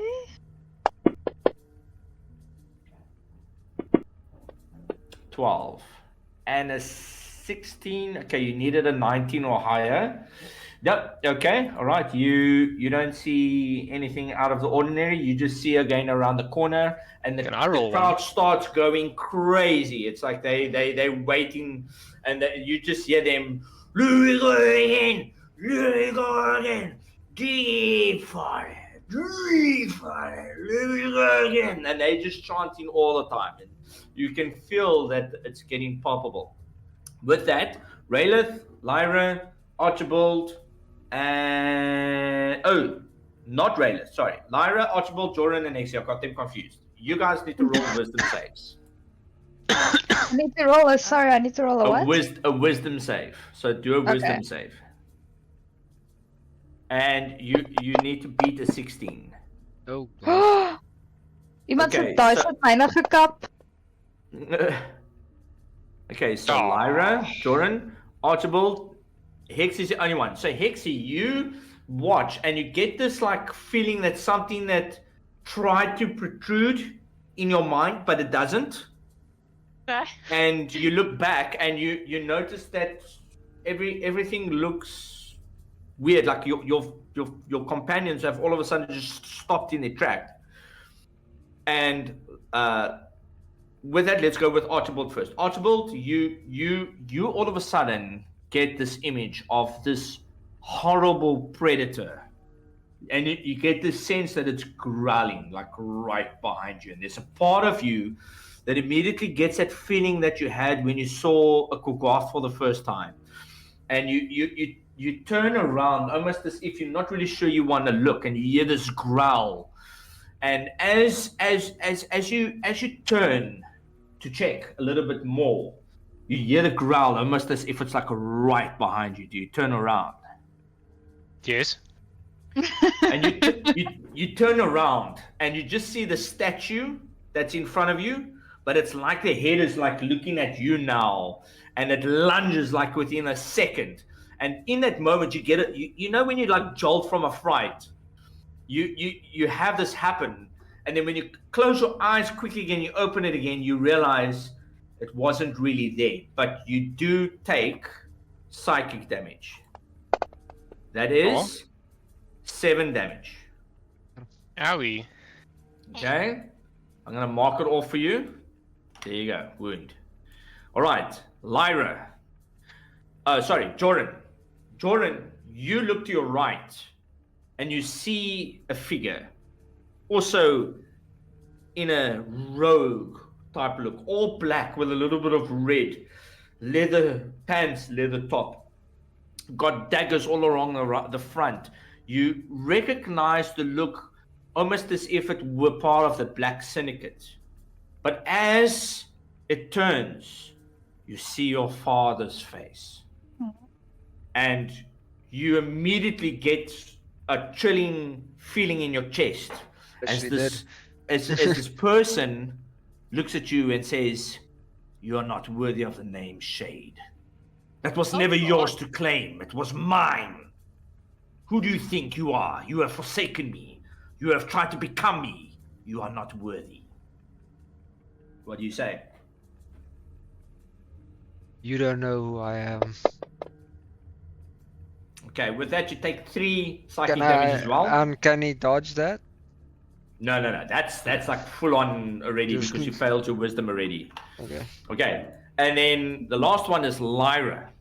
You Yes. see this character that's standing in the distance, and you notice that they've got like something in their hand. And when you look at it, you see it's a prayer bead, and it's a prayer bead of Bahamut.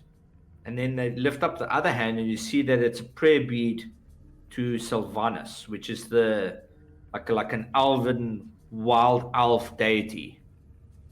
And you see him drop the one for the wild elf and holding the one with the Bahamut. And he looks to you and he says, "You have forgotten your people. You turned your back on us. Oh gosh. You should I be knew it. ashamed of yourself." I And he like know. just turns around and he walks away.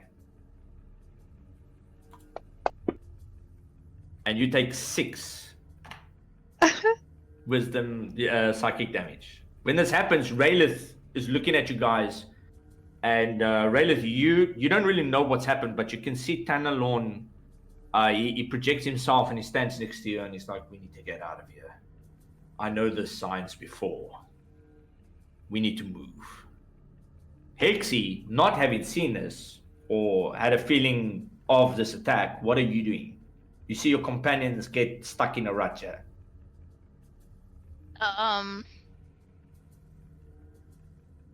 Shit, I kind of want to help this woman. Oh god. Oh my lord. So okay. So explain to me who is executing her. The other archpriestess of the Deep Father. Like she didn't win the democratic vote. She was voted Okay, off the island. So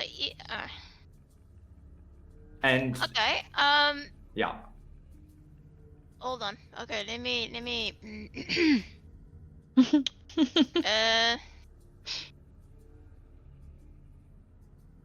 And you see her going towards the corner, and then the voice has become a little bit distorted because it's on the other side of the statue. But you hear the priestess, "We now condemn the sacrifice, and what is about to be given to the Father." And you hear like a voice of somebody like, "No, I didn't mean it." And you kind of recognize that almost as if it were like a Jim Jar voice.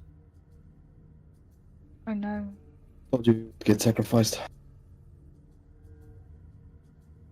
I'll just put him Jim here. Jar. Yeah. So he got caught while rummaging through stuff, and he's basically joined it.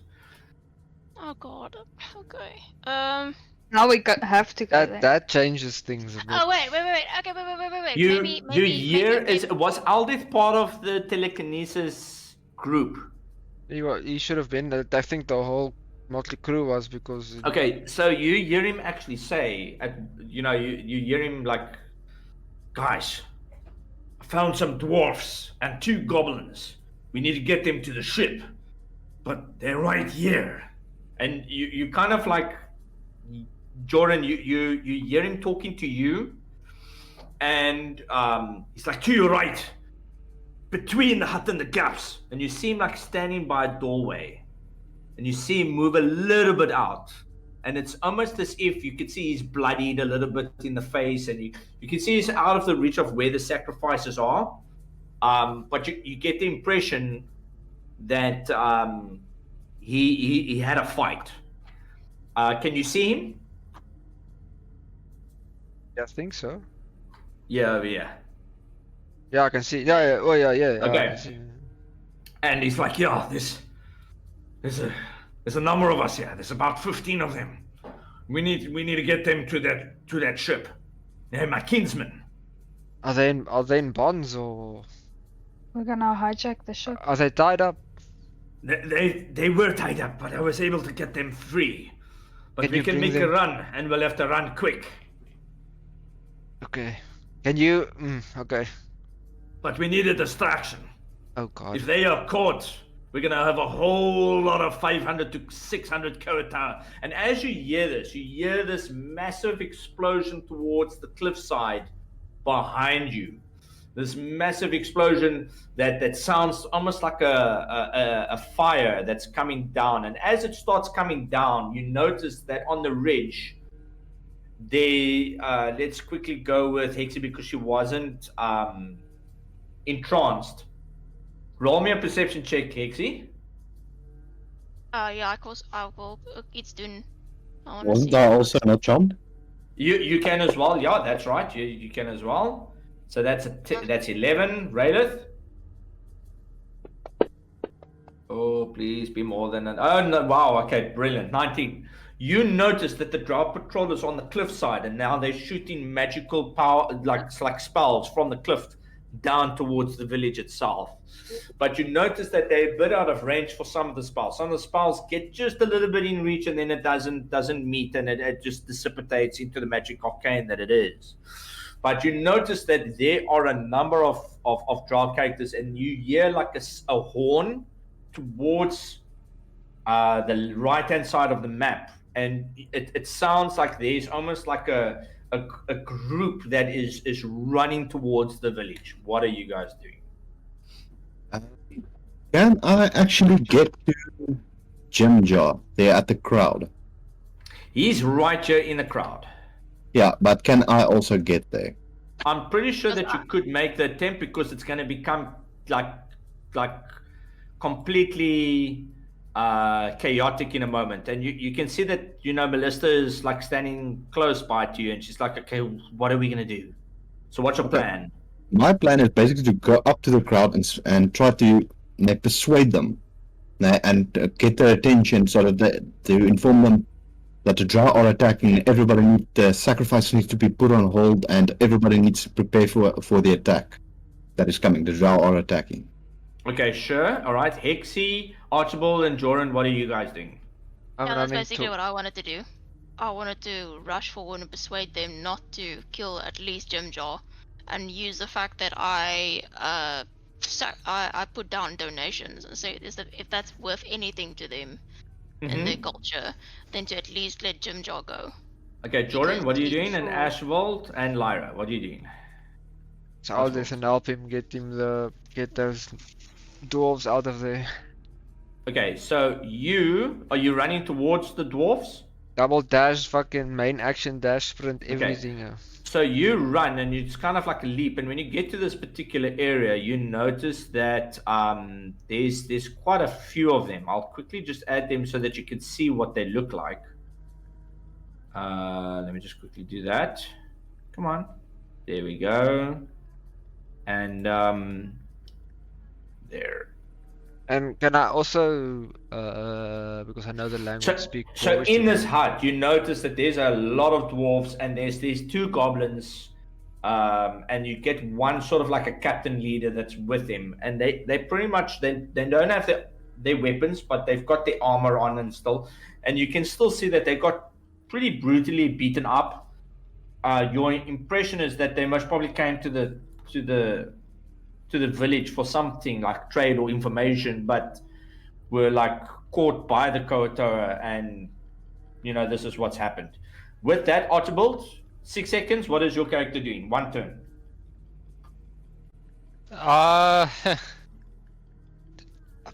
Brew, I think I am just going to move up next to Axie and maybe cast Mage Shield on myself just in case. Okay, sure. All right, so take one spell down. And did you do it already? We just No. okay. Wait. Okay, sure. Before that, I actually should have said that. Like, Cameron, can we like for each and every after long rest that I immediately grab the staff and tap it so that we all get Provided you got enough charges. Yeah. But it resets every long rest. Yeah, so you got to roll to see how many charges you get back. Okay. What do I roll? Okay, so you roll a d10, and you used 3. I think it was 5 or 3 charges lost, because you used the shield on the 1, which is 2. So yeah, you used 5. So you got 5 gone. So you got to roll to see if you get 5 or not. The roll that you did previously, you got all the charges back. I remember that much at least. So so you need a 5 or higher on your d10. Okay, you're fine. So when you do that, you get all your charges, and then you put it on how many people the mage armor is. It's only 3. Myself, the Archibald, and Axie. Okay, so you get. There we go. All right, and then that is adding 2d6, if I recall. +2, yeah, I think. All right. I know. There we go. Hold on. I think it's +2. I might be wrong. I think it's 3 because I remember I was at 16. Yeah, but remember you also hasted, I think, or something like that. I can't remember. Hold on, let me check quickly. Where is that thing? Top fence. There we go. Mage armor.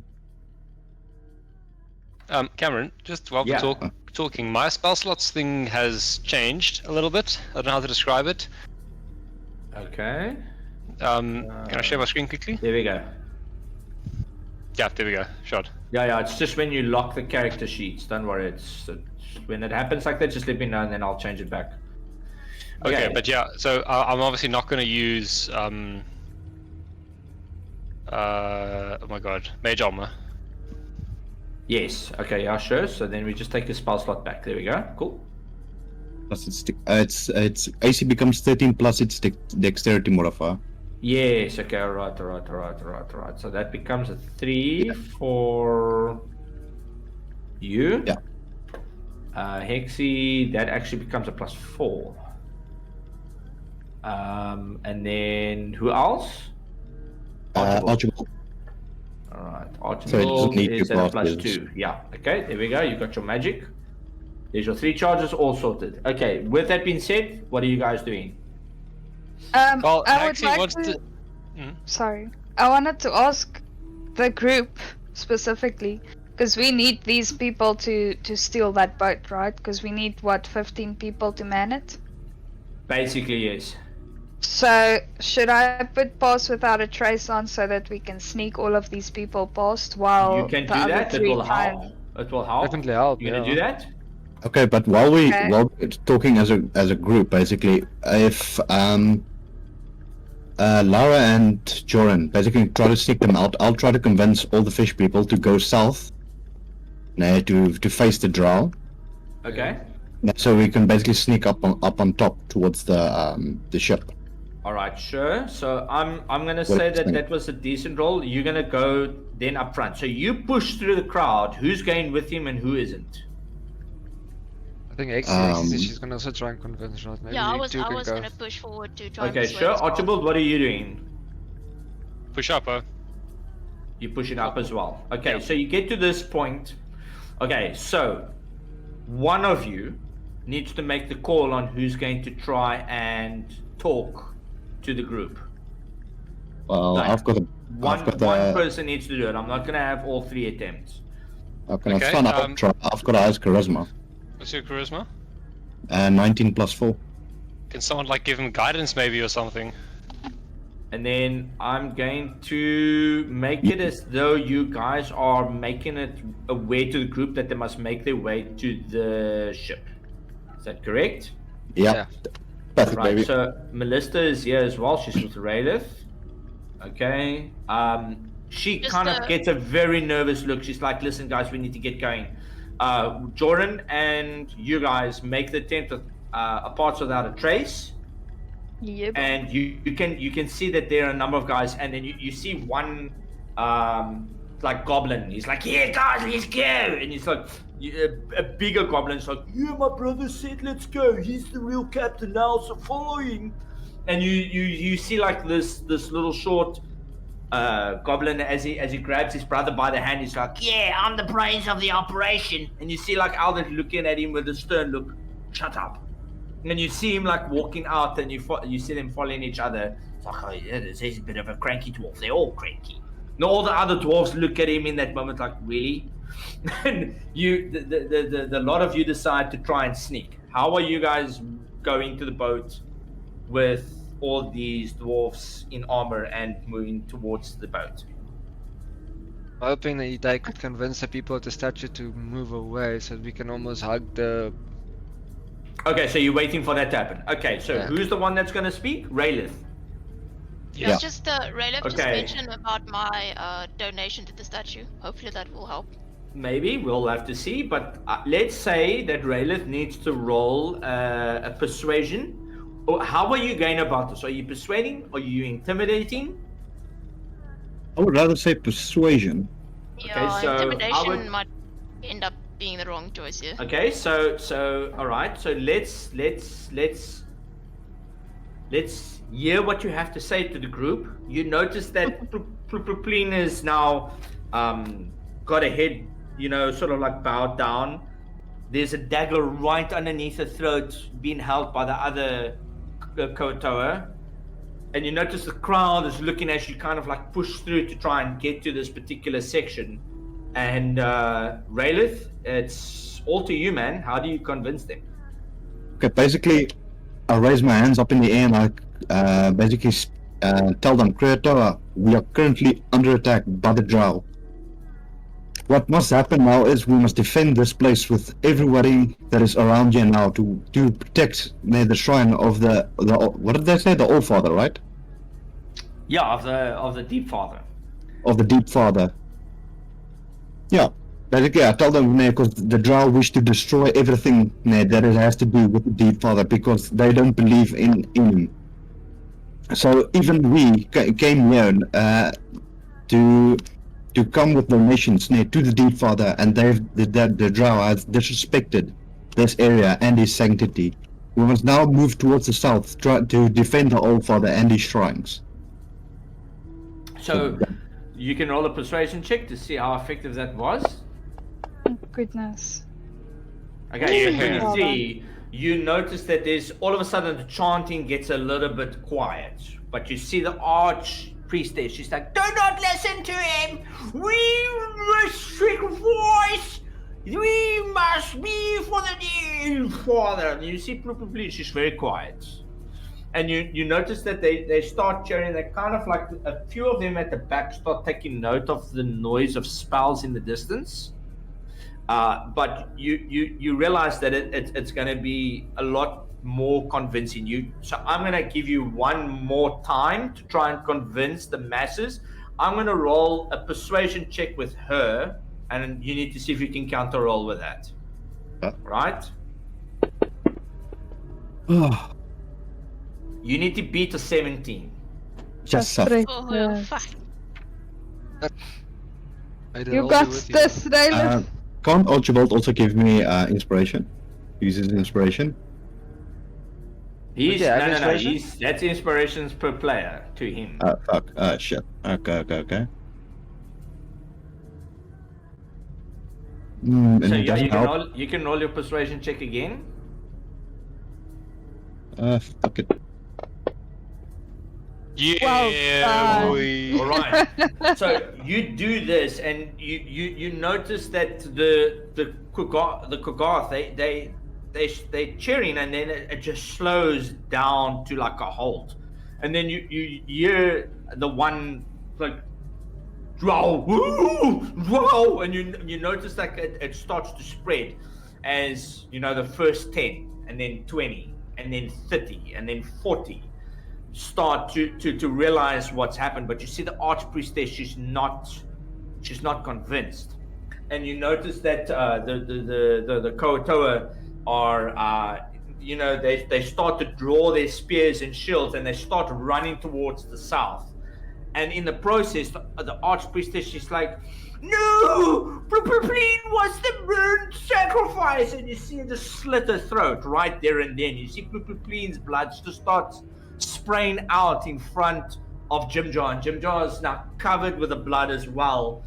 And Raylith, you take note of the fact that this archpriestess, trying to fulfill. She wasn't convinced, but the rest are, and her followers are starting to fall away very quickly as they start rushing towards the outskirts of this battle. And then you take note that the blood, as it's dripping onto the altar, you notice that there's a drip, and all of a sudden the drip just stops halfway before it touches the bottom of the point. When this happens, you notice that the blood starts to go upwards. You realize that the frothing of water and shattering of the shores, you hear a sound of something huge, something massive, something big. It's not nearby, but it's coming.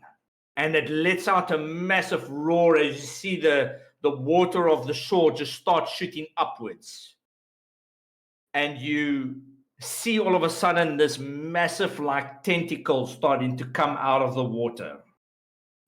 And you realize in the distance a second tentacle starts to come out of the water.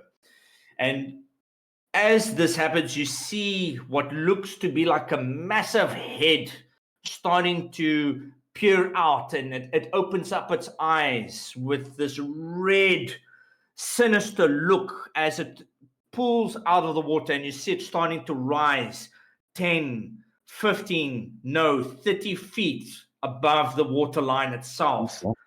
This body is covered in scales, and you notice that its arms, it's strong, but it comes to a tentacle point on 3 points on its left and its right arm. And immediately the two heads that it has all of a sudden gaze in your direction and lets out a massive scream as these two massive looking mandrill heads of similar baboon-looking heads look in your direction. And you notice that it starts coming towards you step by step, and it's complete chaos and pandemonium as the tentacles start coming out of the water close by to you guys, and it starts hitting the water, and you notice that the boats that it's trying to smash, and you realize that this is a massive creature that you shouldn't really try and take on.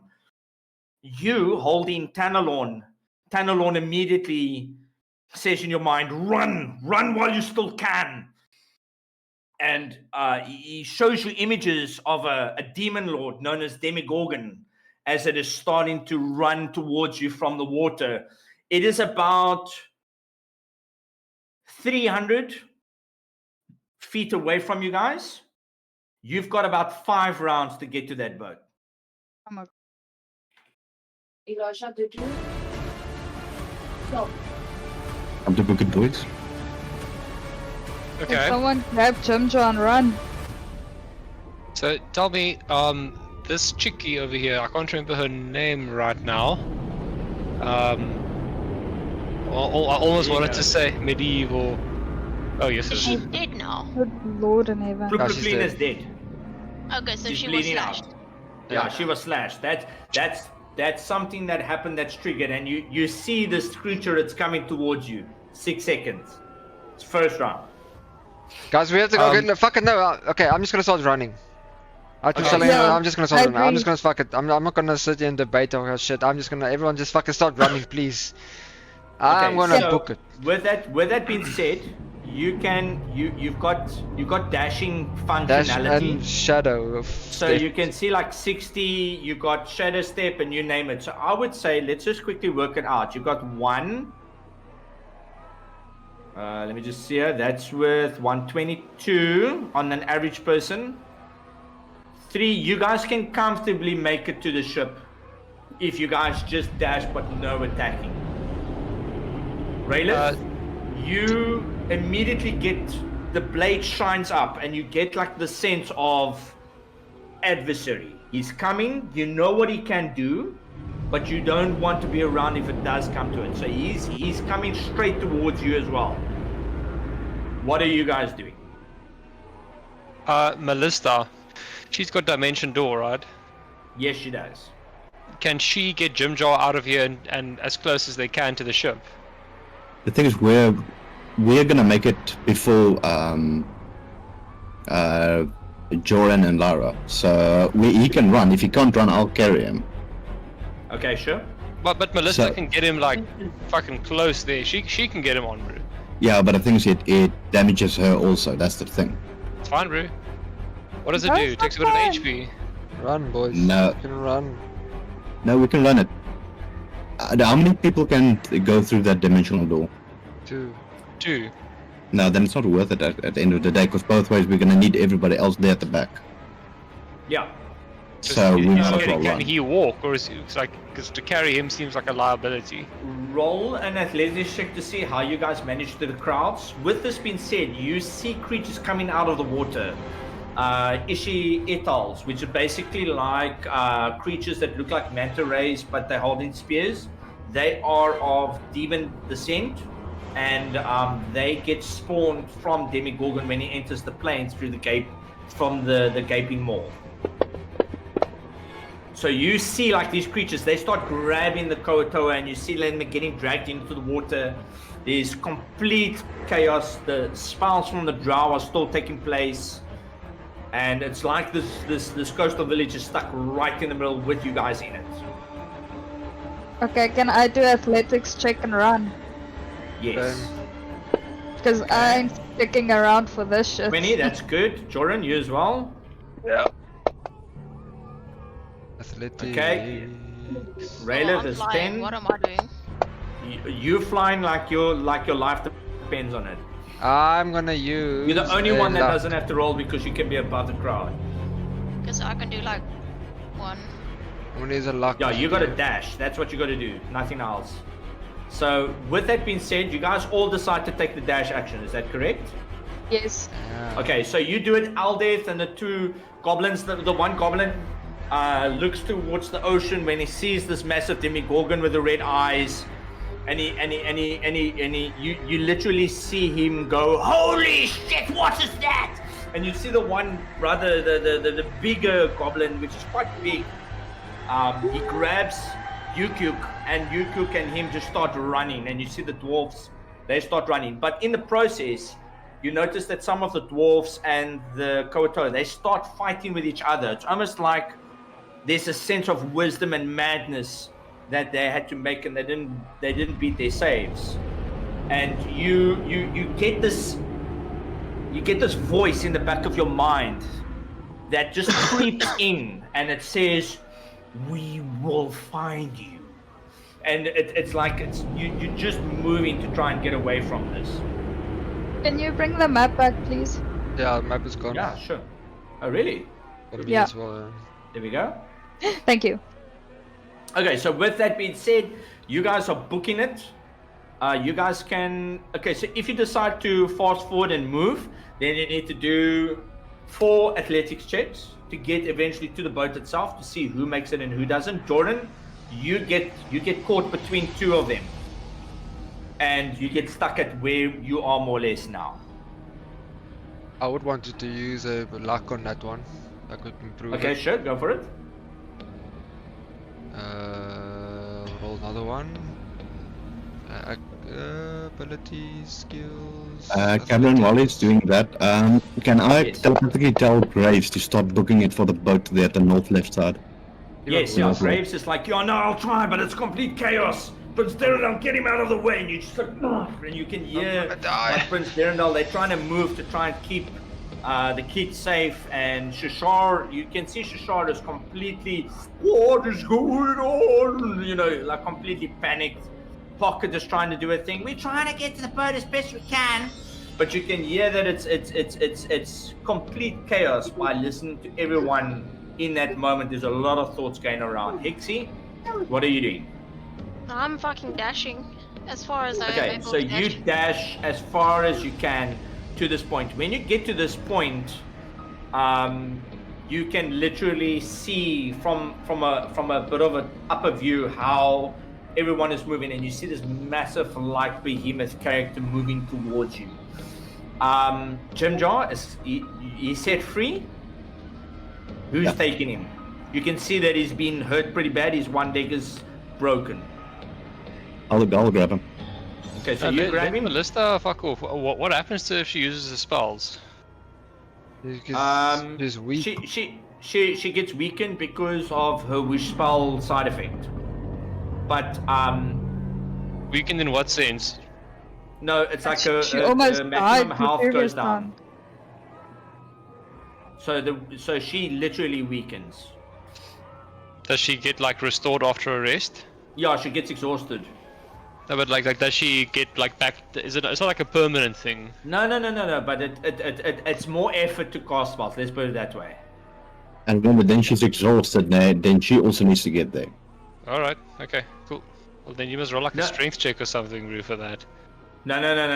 This is wish spell. This is like after X amount of spells that she casts, she gets immediately an exhaust. No. I'm saying Raylith must roll a strength check and carry. Oh, okay. Yes, that's what Jimjar. I'll say. He's got to roll a strength check for Jimjar to see if he can carry him. This one. Okay. With that luck, I would say that you can get through. So that's about there. Lyra, you also fine. You're around about here. And Yep. the dwarfs and the goblins are pretty much right behind you guys. Alright, with that being said, you see tentacles starting to appear at the docks. And they come down with a massive swing coming down towards you guys. You see it's aiming specifically for the altar. Raylith, with a strength check of 11, you manage to pick him up, but you need to then run to your left and you need to do like an acrobatics check to see if you can avoid the tentacle itself. Better one. Can I use an Acrobatics action? check. Acrobatics check. Okay. Acrobatics. Because now you got to jump out of the way of this tentacle. This thing is coming down like this basically. Fuck. Okay. No. With a 1, that tentacle like lands right on top of you guys. that is. I'll just quickly get that. Here we go. Let's see here. That's a 3d12. So there we go. It comes down, lands right on you guys. You take 21 bludgeoning damage. Jeez. That is 21. Jim Jar gets hit by it as well. That kills him out straight. Yes. Jim Jar's dead. Jim Jar's dead. Yeah, he's gone. They did, or you can do a strength. You can do an acrobatics check as well because it would have landed in front of you as well. Oh my gosh, give me 1 second. Acrobatics check. Here we go. Told you boys I should have sent him with Melissa. Okay, Did so it that's miss me? that's an 18. You managed to make it. That's not a problem. Okay. Melissa, So- I'm gonna do a roll for her. Ooh, okay. So she Archibald, you can do a roll as well. Acrobatics. Acrobatics to the right, yeah. Just need to see if you make it. At least it's not so intense, but it does hit. Fuck! Oh, yeah. Okay, all right. You take 21 damage as well. Wait, hold on a second. Hold on. So that's 28. And Melissa, she also takes. Let me just see her. Yeah, she also takes 21 damage. Okay, tell me, where is Eldeth in all of this? Aldeth is with the dwarves. He's following towards the back of Joran as well and those guys. Can he get out of there safely? He's gonna try and take the best option. I'm gonna quickly check here. That's 15. 1, 2, 3, 4. Yeah. One of the dwarfs runs right under the tentacle as well and is just completely obliterated. But Aldeth manages to go towards the south and he goes basically in between the crowds. With that, Melissa, she looks at you, Archibald, and she I'm actually gonna do Dimension Door on Archibald to get him to the ship. Wait, hold on. Wait. Melissa, this guy, Eldeth, we need to get him out of there. Can you make it to him and get him to the ship? Yeah, so so I I can would get there say- no problem. I would say that he's about here.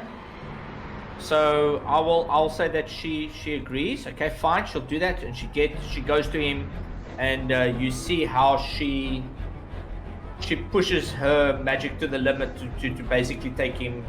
That is within a range of, I think it's 600, so that's more than enough. And they basically get to the boat itself. Nice. So I would say that they basically there. I'm just going to put them here to see who survives and who doesn't. That's the turn. Hexy, what are you doing? Getting on the boat. You're getting on the boat. Yeah, and then basically just trying to see if we can get this thing started. Okay, so you the guys get to sails this ready. point. lift the anchor.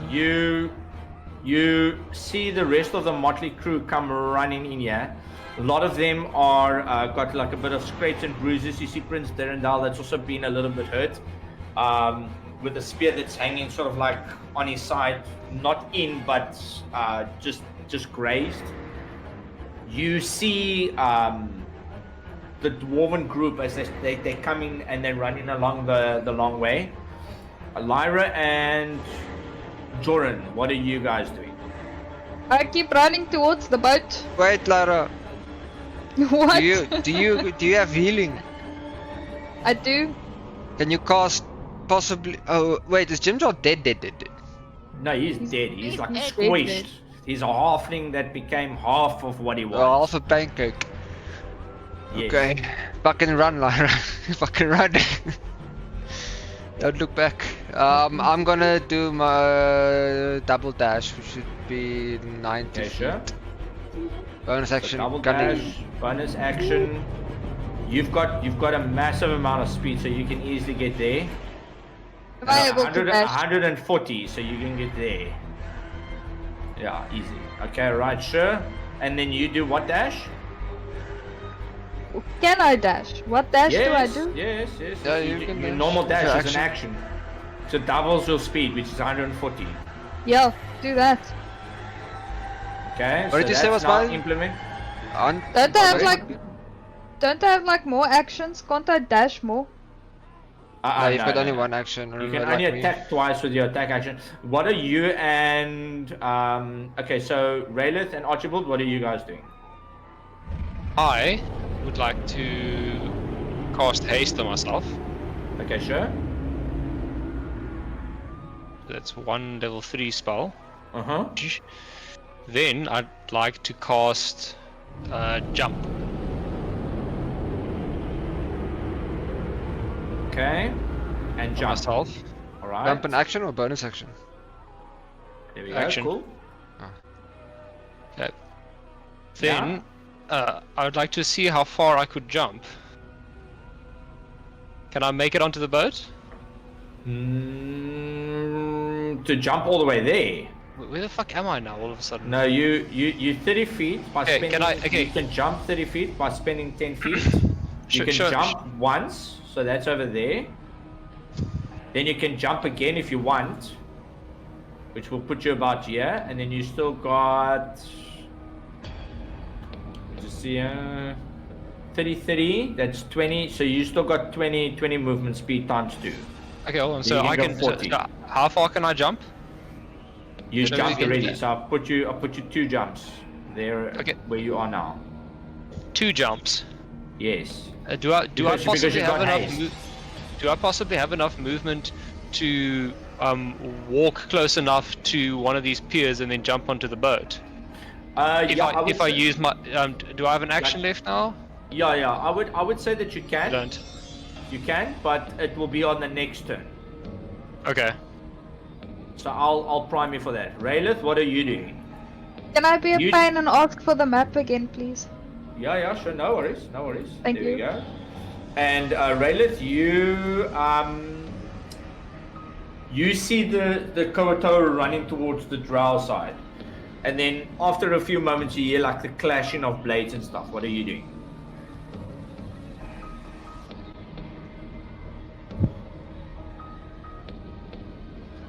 Raiders? Oh, Sacrifices sorry, I was himself for the greater good. No. No, I said I'm gonna cast Misty Step. Okay, sure. Get So me around. that's 30 feet, yeah. So there we Yeah. go. That's a bonus action. And then, yeah, well, there's nothing else I can do with regards to that. So, I'll Yeah. wait for the next round. Do you wanna You can dash? Action dash? Because remember it's a bonus Yes. action from Oh, yeah. Okay, yeah. Dash it is. So you can go to where Joran is now, more or less. Yeah. There we go. Alright, cool. That's the second round. The dwarves are still going around, but it looks like they're making good progress. Last one, you see the motley crew as they start getting on here, and you notice that the ship itself, that the magical ruins are not lit up. No They're problem. visible, but they're not lit up. So I'll put them there. What are you guys doing with the rest? And you hear Aldeth when he speaks. We need to get magic into the ruins. Fucking magic casters, go. I'm going. Well, can I just move? Yeah. Okay, I'd like to run, and Yeah. then jump onto the boat. So you jump. Okay, sure. You do that with ease, not a problem. And you get on the boat. Is there like an anchor or anything that's got it that can be raised? You can do a perception check. All right, Lyra, what are you doing? Hold on. I wanna run the rest of the distance to go to the boat. Can I make it? Yes, no, you're monk, so it's not a problem. You can definitely do that. Okay, with the 21, you notice that the ship can start to be rotated because the anchor is already up. It's like they were just sitting here in the actual area itself. Okay. So basically actions to basically move it left side to be able to move out. Yeah, I I'd can. say that it takes that few seconds to get that sorted. Lyra gets onto the boat. Raylith and Jordan, what are you guys doing? Double dash again. Double dash, For me. okay, to get on. All right, sure. You notice that the dwarves are coming from the back. There's quite a number of them which happen to get through. And you notice that Demogorgon is now getting towards the. I would say that the Demogorgon's about 150 feet in the pace that he's moved, and as he's coming through, you notice that the tentacles are coming up and they slam in the ground. You see the one shrine is completely smashed, another shrine, but then when you get on the boat and you look in his direction, Jordan, you immediately have this sense where the one face looks at you and it recognizes something about you. And you notice that its whole body turns almost as if coming towards you directly. With that, you see the dwarves and Yukuk and Spiderbait, the two goblins. They managed to get on the ship, and you notice that it's starting to move towards the open waters itself. With that being said, you basically try and set the sail itself. Who's steering the boat? The tallest Someone- person, which is someone not strong. me. And how do you start it? Well, I guess I'm going to go to the sails, look at it, and then ask someone. Oh, there's no one there that knows.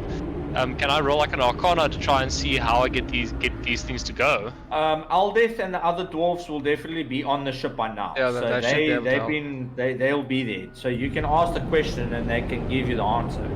Okay, Aldith. How do we make this boat go? Leave. Doesn't matter about the spell. Just cast it into the ruin. Just cast But it it's into the got- ruin. But it's got to be a high-level spell, not Like some what- cantrip. Like level 1, will that do? That should do. That'll do. Alright, cool. Well then I'm gonna cast Magic Missile and try to balance it out so the ship can fuck off as much as possible, like Very one on clever. each sail. Didn't even think about that. Okay, so with that, and- you cast it. How many bolts do you go? I actually cast it twice because I'm still hasted. So Okay, sure. yeah, so I believe Magic Missile That's 8. gives me do I get 4? Yes, you get 4 per bolt, and then there's No, 3. sorry, 3 per bolt. Yeah, so I only get 6. So I'll And- hit the 3 cells on the left hand side, the front top left, middle, the Okay, one sure. below, and then vice versa on the other side. So only the back 2 don't get any love. Okay, yeah. All right, sure. And when you do this, you notice that it starts to make like a humming noise, and you hear you, yeah, goblin engineering at its finest. And you notice that he starts running towards the front of the ship where there's this harpoon. And you notice that the boat starts to finally get some traction and start to move. As this happens, I'm going to ask everyone to do a dexterity check as you hear the noise of something from underneath the boat, and you see this tentacle coming up next to the boat as it tries to do like a sweep of everyone on the boat itself. So I'm gonna roll for the dwarves. Just hang on. Sorry, that was the wrong one. So 5, So dexterity 6, 7, save. 8, 9, 10, 11, 12, 13, 14, 15. Plus the motley crews 1, 2, 3, 4, 5, 6, 7, 8, and then yeah. So you're gonna roll dexterity save. Save. Yes.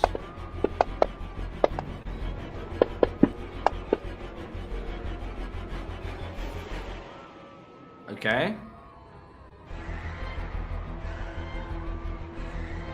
What do we need to roll? Beat. There we go. That's it. Oh, 6. Okay. And then who didn't roll? Exy. Exy must roll.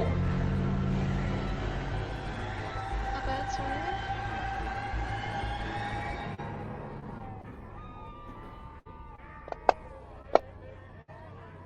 Woo! you just 13 is my net. Okay, Raylith doesn't. He gets hit with this massive tentacle itself.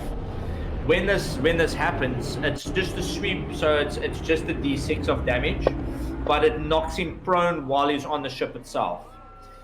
With that, you notice that the ship starts to move, and then you notice this massive like creature rushing towards you guys. And when you see this, you notice that you've got two choices. You can either go left and try and go for the open water, or you go to the right and you have to go right past this creature. Which direction do you guys decide to go in? An open water. I vote open water. Okay, Yeah. so open vote water open is water. to the right, to the left, sorry. So you guys are gonna go that way. Yeah. Yeah. Okay, all right. And all of you guys are happy with that decision? Yep. Okay, Yeah. all right. And when this happens, you notice that the crew is trying to frantically get everything organized. You notice that they start pulling out the cannons. You see a ballista coming up. The dwarf captain is barking orders like crazy. You see Aldeth, where he's trying to also balance himself on this particular boat itself. And as this starts to go into the distance itself, the last action from Demigorgon is to try and do a telekinesis spell casting, and he's going to target 3 of you. So I'm gonna go with Hexy, Joran, and Lyra. So with that, you need to roll a wisdom check to see if you can prevent the telekinetic hold. A wisdom check or a wisdom save? Actually, I'm sorry, I'm wrong. It's not the one with the mine, it's the one with strength. So it's a strength check. So you're gonna do a strength check, yeah, strength saving throw.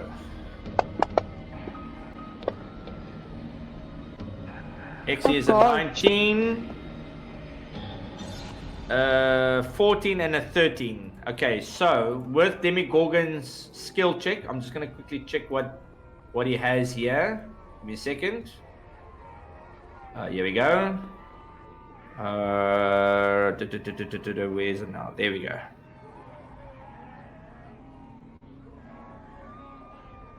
All right. There we go. That's a strength. Okay. Oh, I'll take the first one. Sorry. That's a 20. So who got more than 20? No one. Okay, so Hexy, Lyra, and Joran, you guys get pulled 30 feet off the boat Oh gosh. towards the water Aw. side. And you notice that he throws you up in the air. And you feel like a water that gets pushed from behind you guys. Lyra, Joran, and Hexy, you guys can try and do I would say an acrobatics check to see if you can orientate yourself. And with that dice roll, we'll see how it goes. Okay, Lyra, you sorted. I'm back on the boat. Hexy, moi. Okay.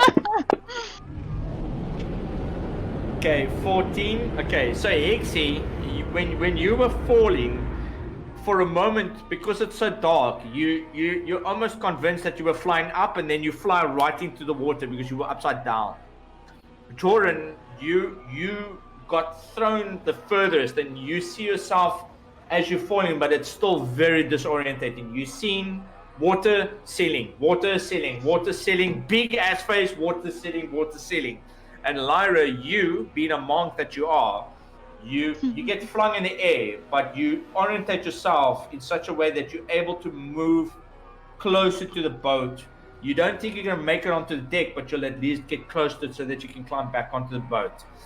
And with that, you hear the dwarf screaming, "Player overboard!" And you notice that they are running towards the right-hand side of the boat to try and scoop you guys up. And it is at their rolls, which I'll do now, where we'll end off, whether or not they succeed. Oh, and that 20. Okay, so Lyra, I'm going to give you the 13. Of course you And will. then Hexie, I'm going to give you the 20 so that at least somebody manages to get you. And for the sake of role playing, I would say that it's basically Melissa that helps to try and get you on board through magical means. And Lyra, you are helped by Prince Darrenel as he grabs and he pulls in. Whereas Joran, you unfortunately rolled a 2. You are They're still back falling up. in the air. They can't figure out where you are, and that is where we're going to end the session. Joran, In the you water. are at the highest risk of Demigorgon, and he is coming to you, and he's about 100 feet away.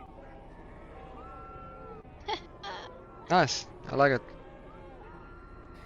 All right, so okay, all right. Let's see what happens next time. Will Joran live? Wait until the next episode on Dragon Ball Z. While he's falling through the sky. Yeah, you're falling towards the water, and you're just seeing. Water Yeah, ass, sky yeah, ass, what ass, big ass face, what ass. I don't know if it's even. I don't know if it's my ass or someone else's ass I'm seeing, but I'm seeing Raylith ass is prone, apparently. he's on his back, he's getting up, and Archibald is somewhere on the boat doing something important like casting magic missiles and getting the boat going. So hopefully you guys enjoyed the session. It's going to be interesting to see what you guys do next time, but you guys are going to have to buckle up because he got a lot closer than I thought. So, out of curiosity, what would you say is your plan of action going forward? Me? Yeah, like Depending like how far, all of you I guys. don't know. What do you guys think? Fuck, I don't know. Think of him as a Kraken but mobile edition. Yeah, I need to get the fuck And out of he's here. fast. He's much faster than you think because his whole abyssal plane is water based. So this is his forte. Can this boat fly? I don't know. Can it? Maybe. If you cast maybe a spell or something. Hexie, what's your vibe on this? I don't know, man. Maybe leave Jordan. Did you get a sense of dread from this Demigorgon as he came up? Oh yeah, no, for Yeah. sure. But I was safe quite quickly, so Okay, fair enough. Yeah, you flying around. yeah. So I was kind of still okay. And But you, Archibald? the rest is fucked up. Say again. Yeah. And your thoughts on this? My thoughts on the session. Yes, yeah. Like how did you like the idea of Demigorgon coming into the picture? What are your thoughts on what you're gonna try and do next session? I'm getting massive Sea of Thieves inspiration behind this boat. But yeah, I'm digging it, bro. Yeah, so the boat actually it's not Sea of Thieves. This was already put into plan. Just a weird coincidence. A bit, yeah. Actually, the whole point of the boat trip is you got two choices. You either go back to the Underdark, and have to take your bets with the drow, or you try and go on the open sea. So yeah, no, it's not Sea of Thieves. Can you believe it or not? This was planned already when you guys were still in the prison at Valkenval. So all along. But yeah, you guys will have to manage it. The boat is known as the Hammer. It is Dwarven craft. And what you guys decide to do from there is going to be interesting. Raylith, you from your side, anything? No, I enjoyed the session very much. I like it. All right, yeah. Okay. Now we're gonna see what happens in the next session. I think it will be quite interesting. And then I wish you guys all the best. And then hopefully you guys enjoyed it. Yeah, no, this was nice. Thanks. I'm very happy we were able to seduce those gods. It was very funny when you created the illusion, and I mean, slap my butt was just a good name to not use. if you're gonna do it, if you're gonna use goggling names of fish people, it's the best time to have used it. No, but okay, all right. Anyways, and then Jordan, your little crab, you must just let me know when you want him around or not, and then I'll make it, yeah. But from the depths of the 9, he says farewell for now. But I can change it up. I'm not the crab was just because they were fish people. Yeah, no, I don't mind. It's not a problem. We're probably gonna So change you it can out to change. like You can change it. Not an issue. I'll try and use it for when the situation needs it. I don't want to use my familiar that often. Yes, yeah. No, but it's never a bad thing to go that route. But yeah, I had a and then successful heist. I'm happy. yeah, and then I'll check to see with regards to experience. I've got a feeling you guys are level 7.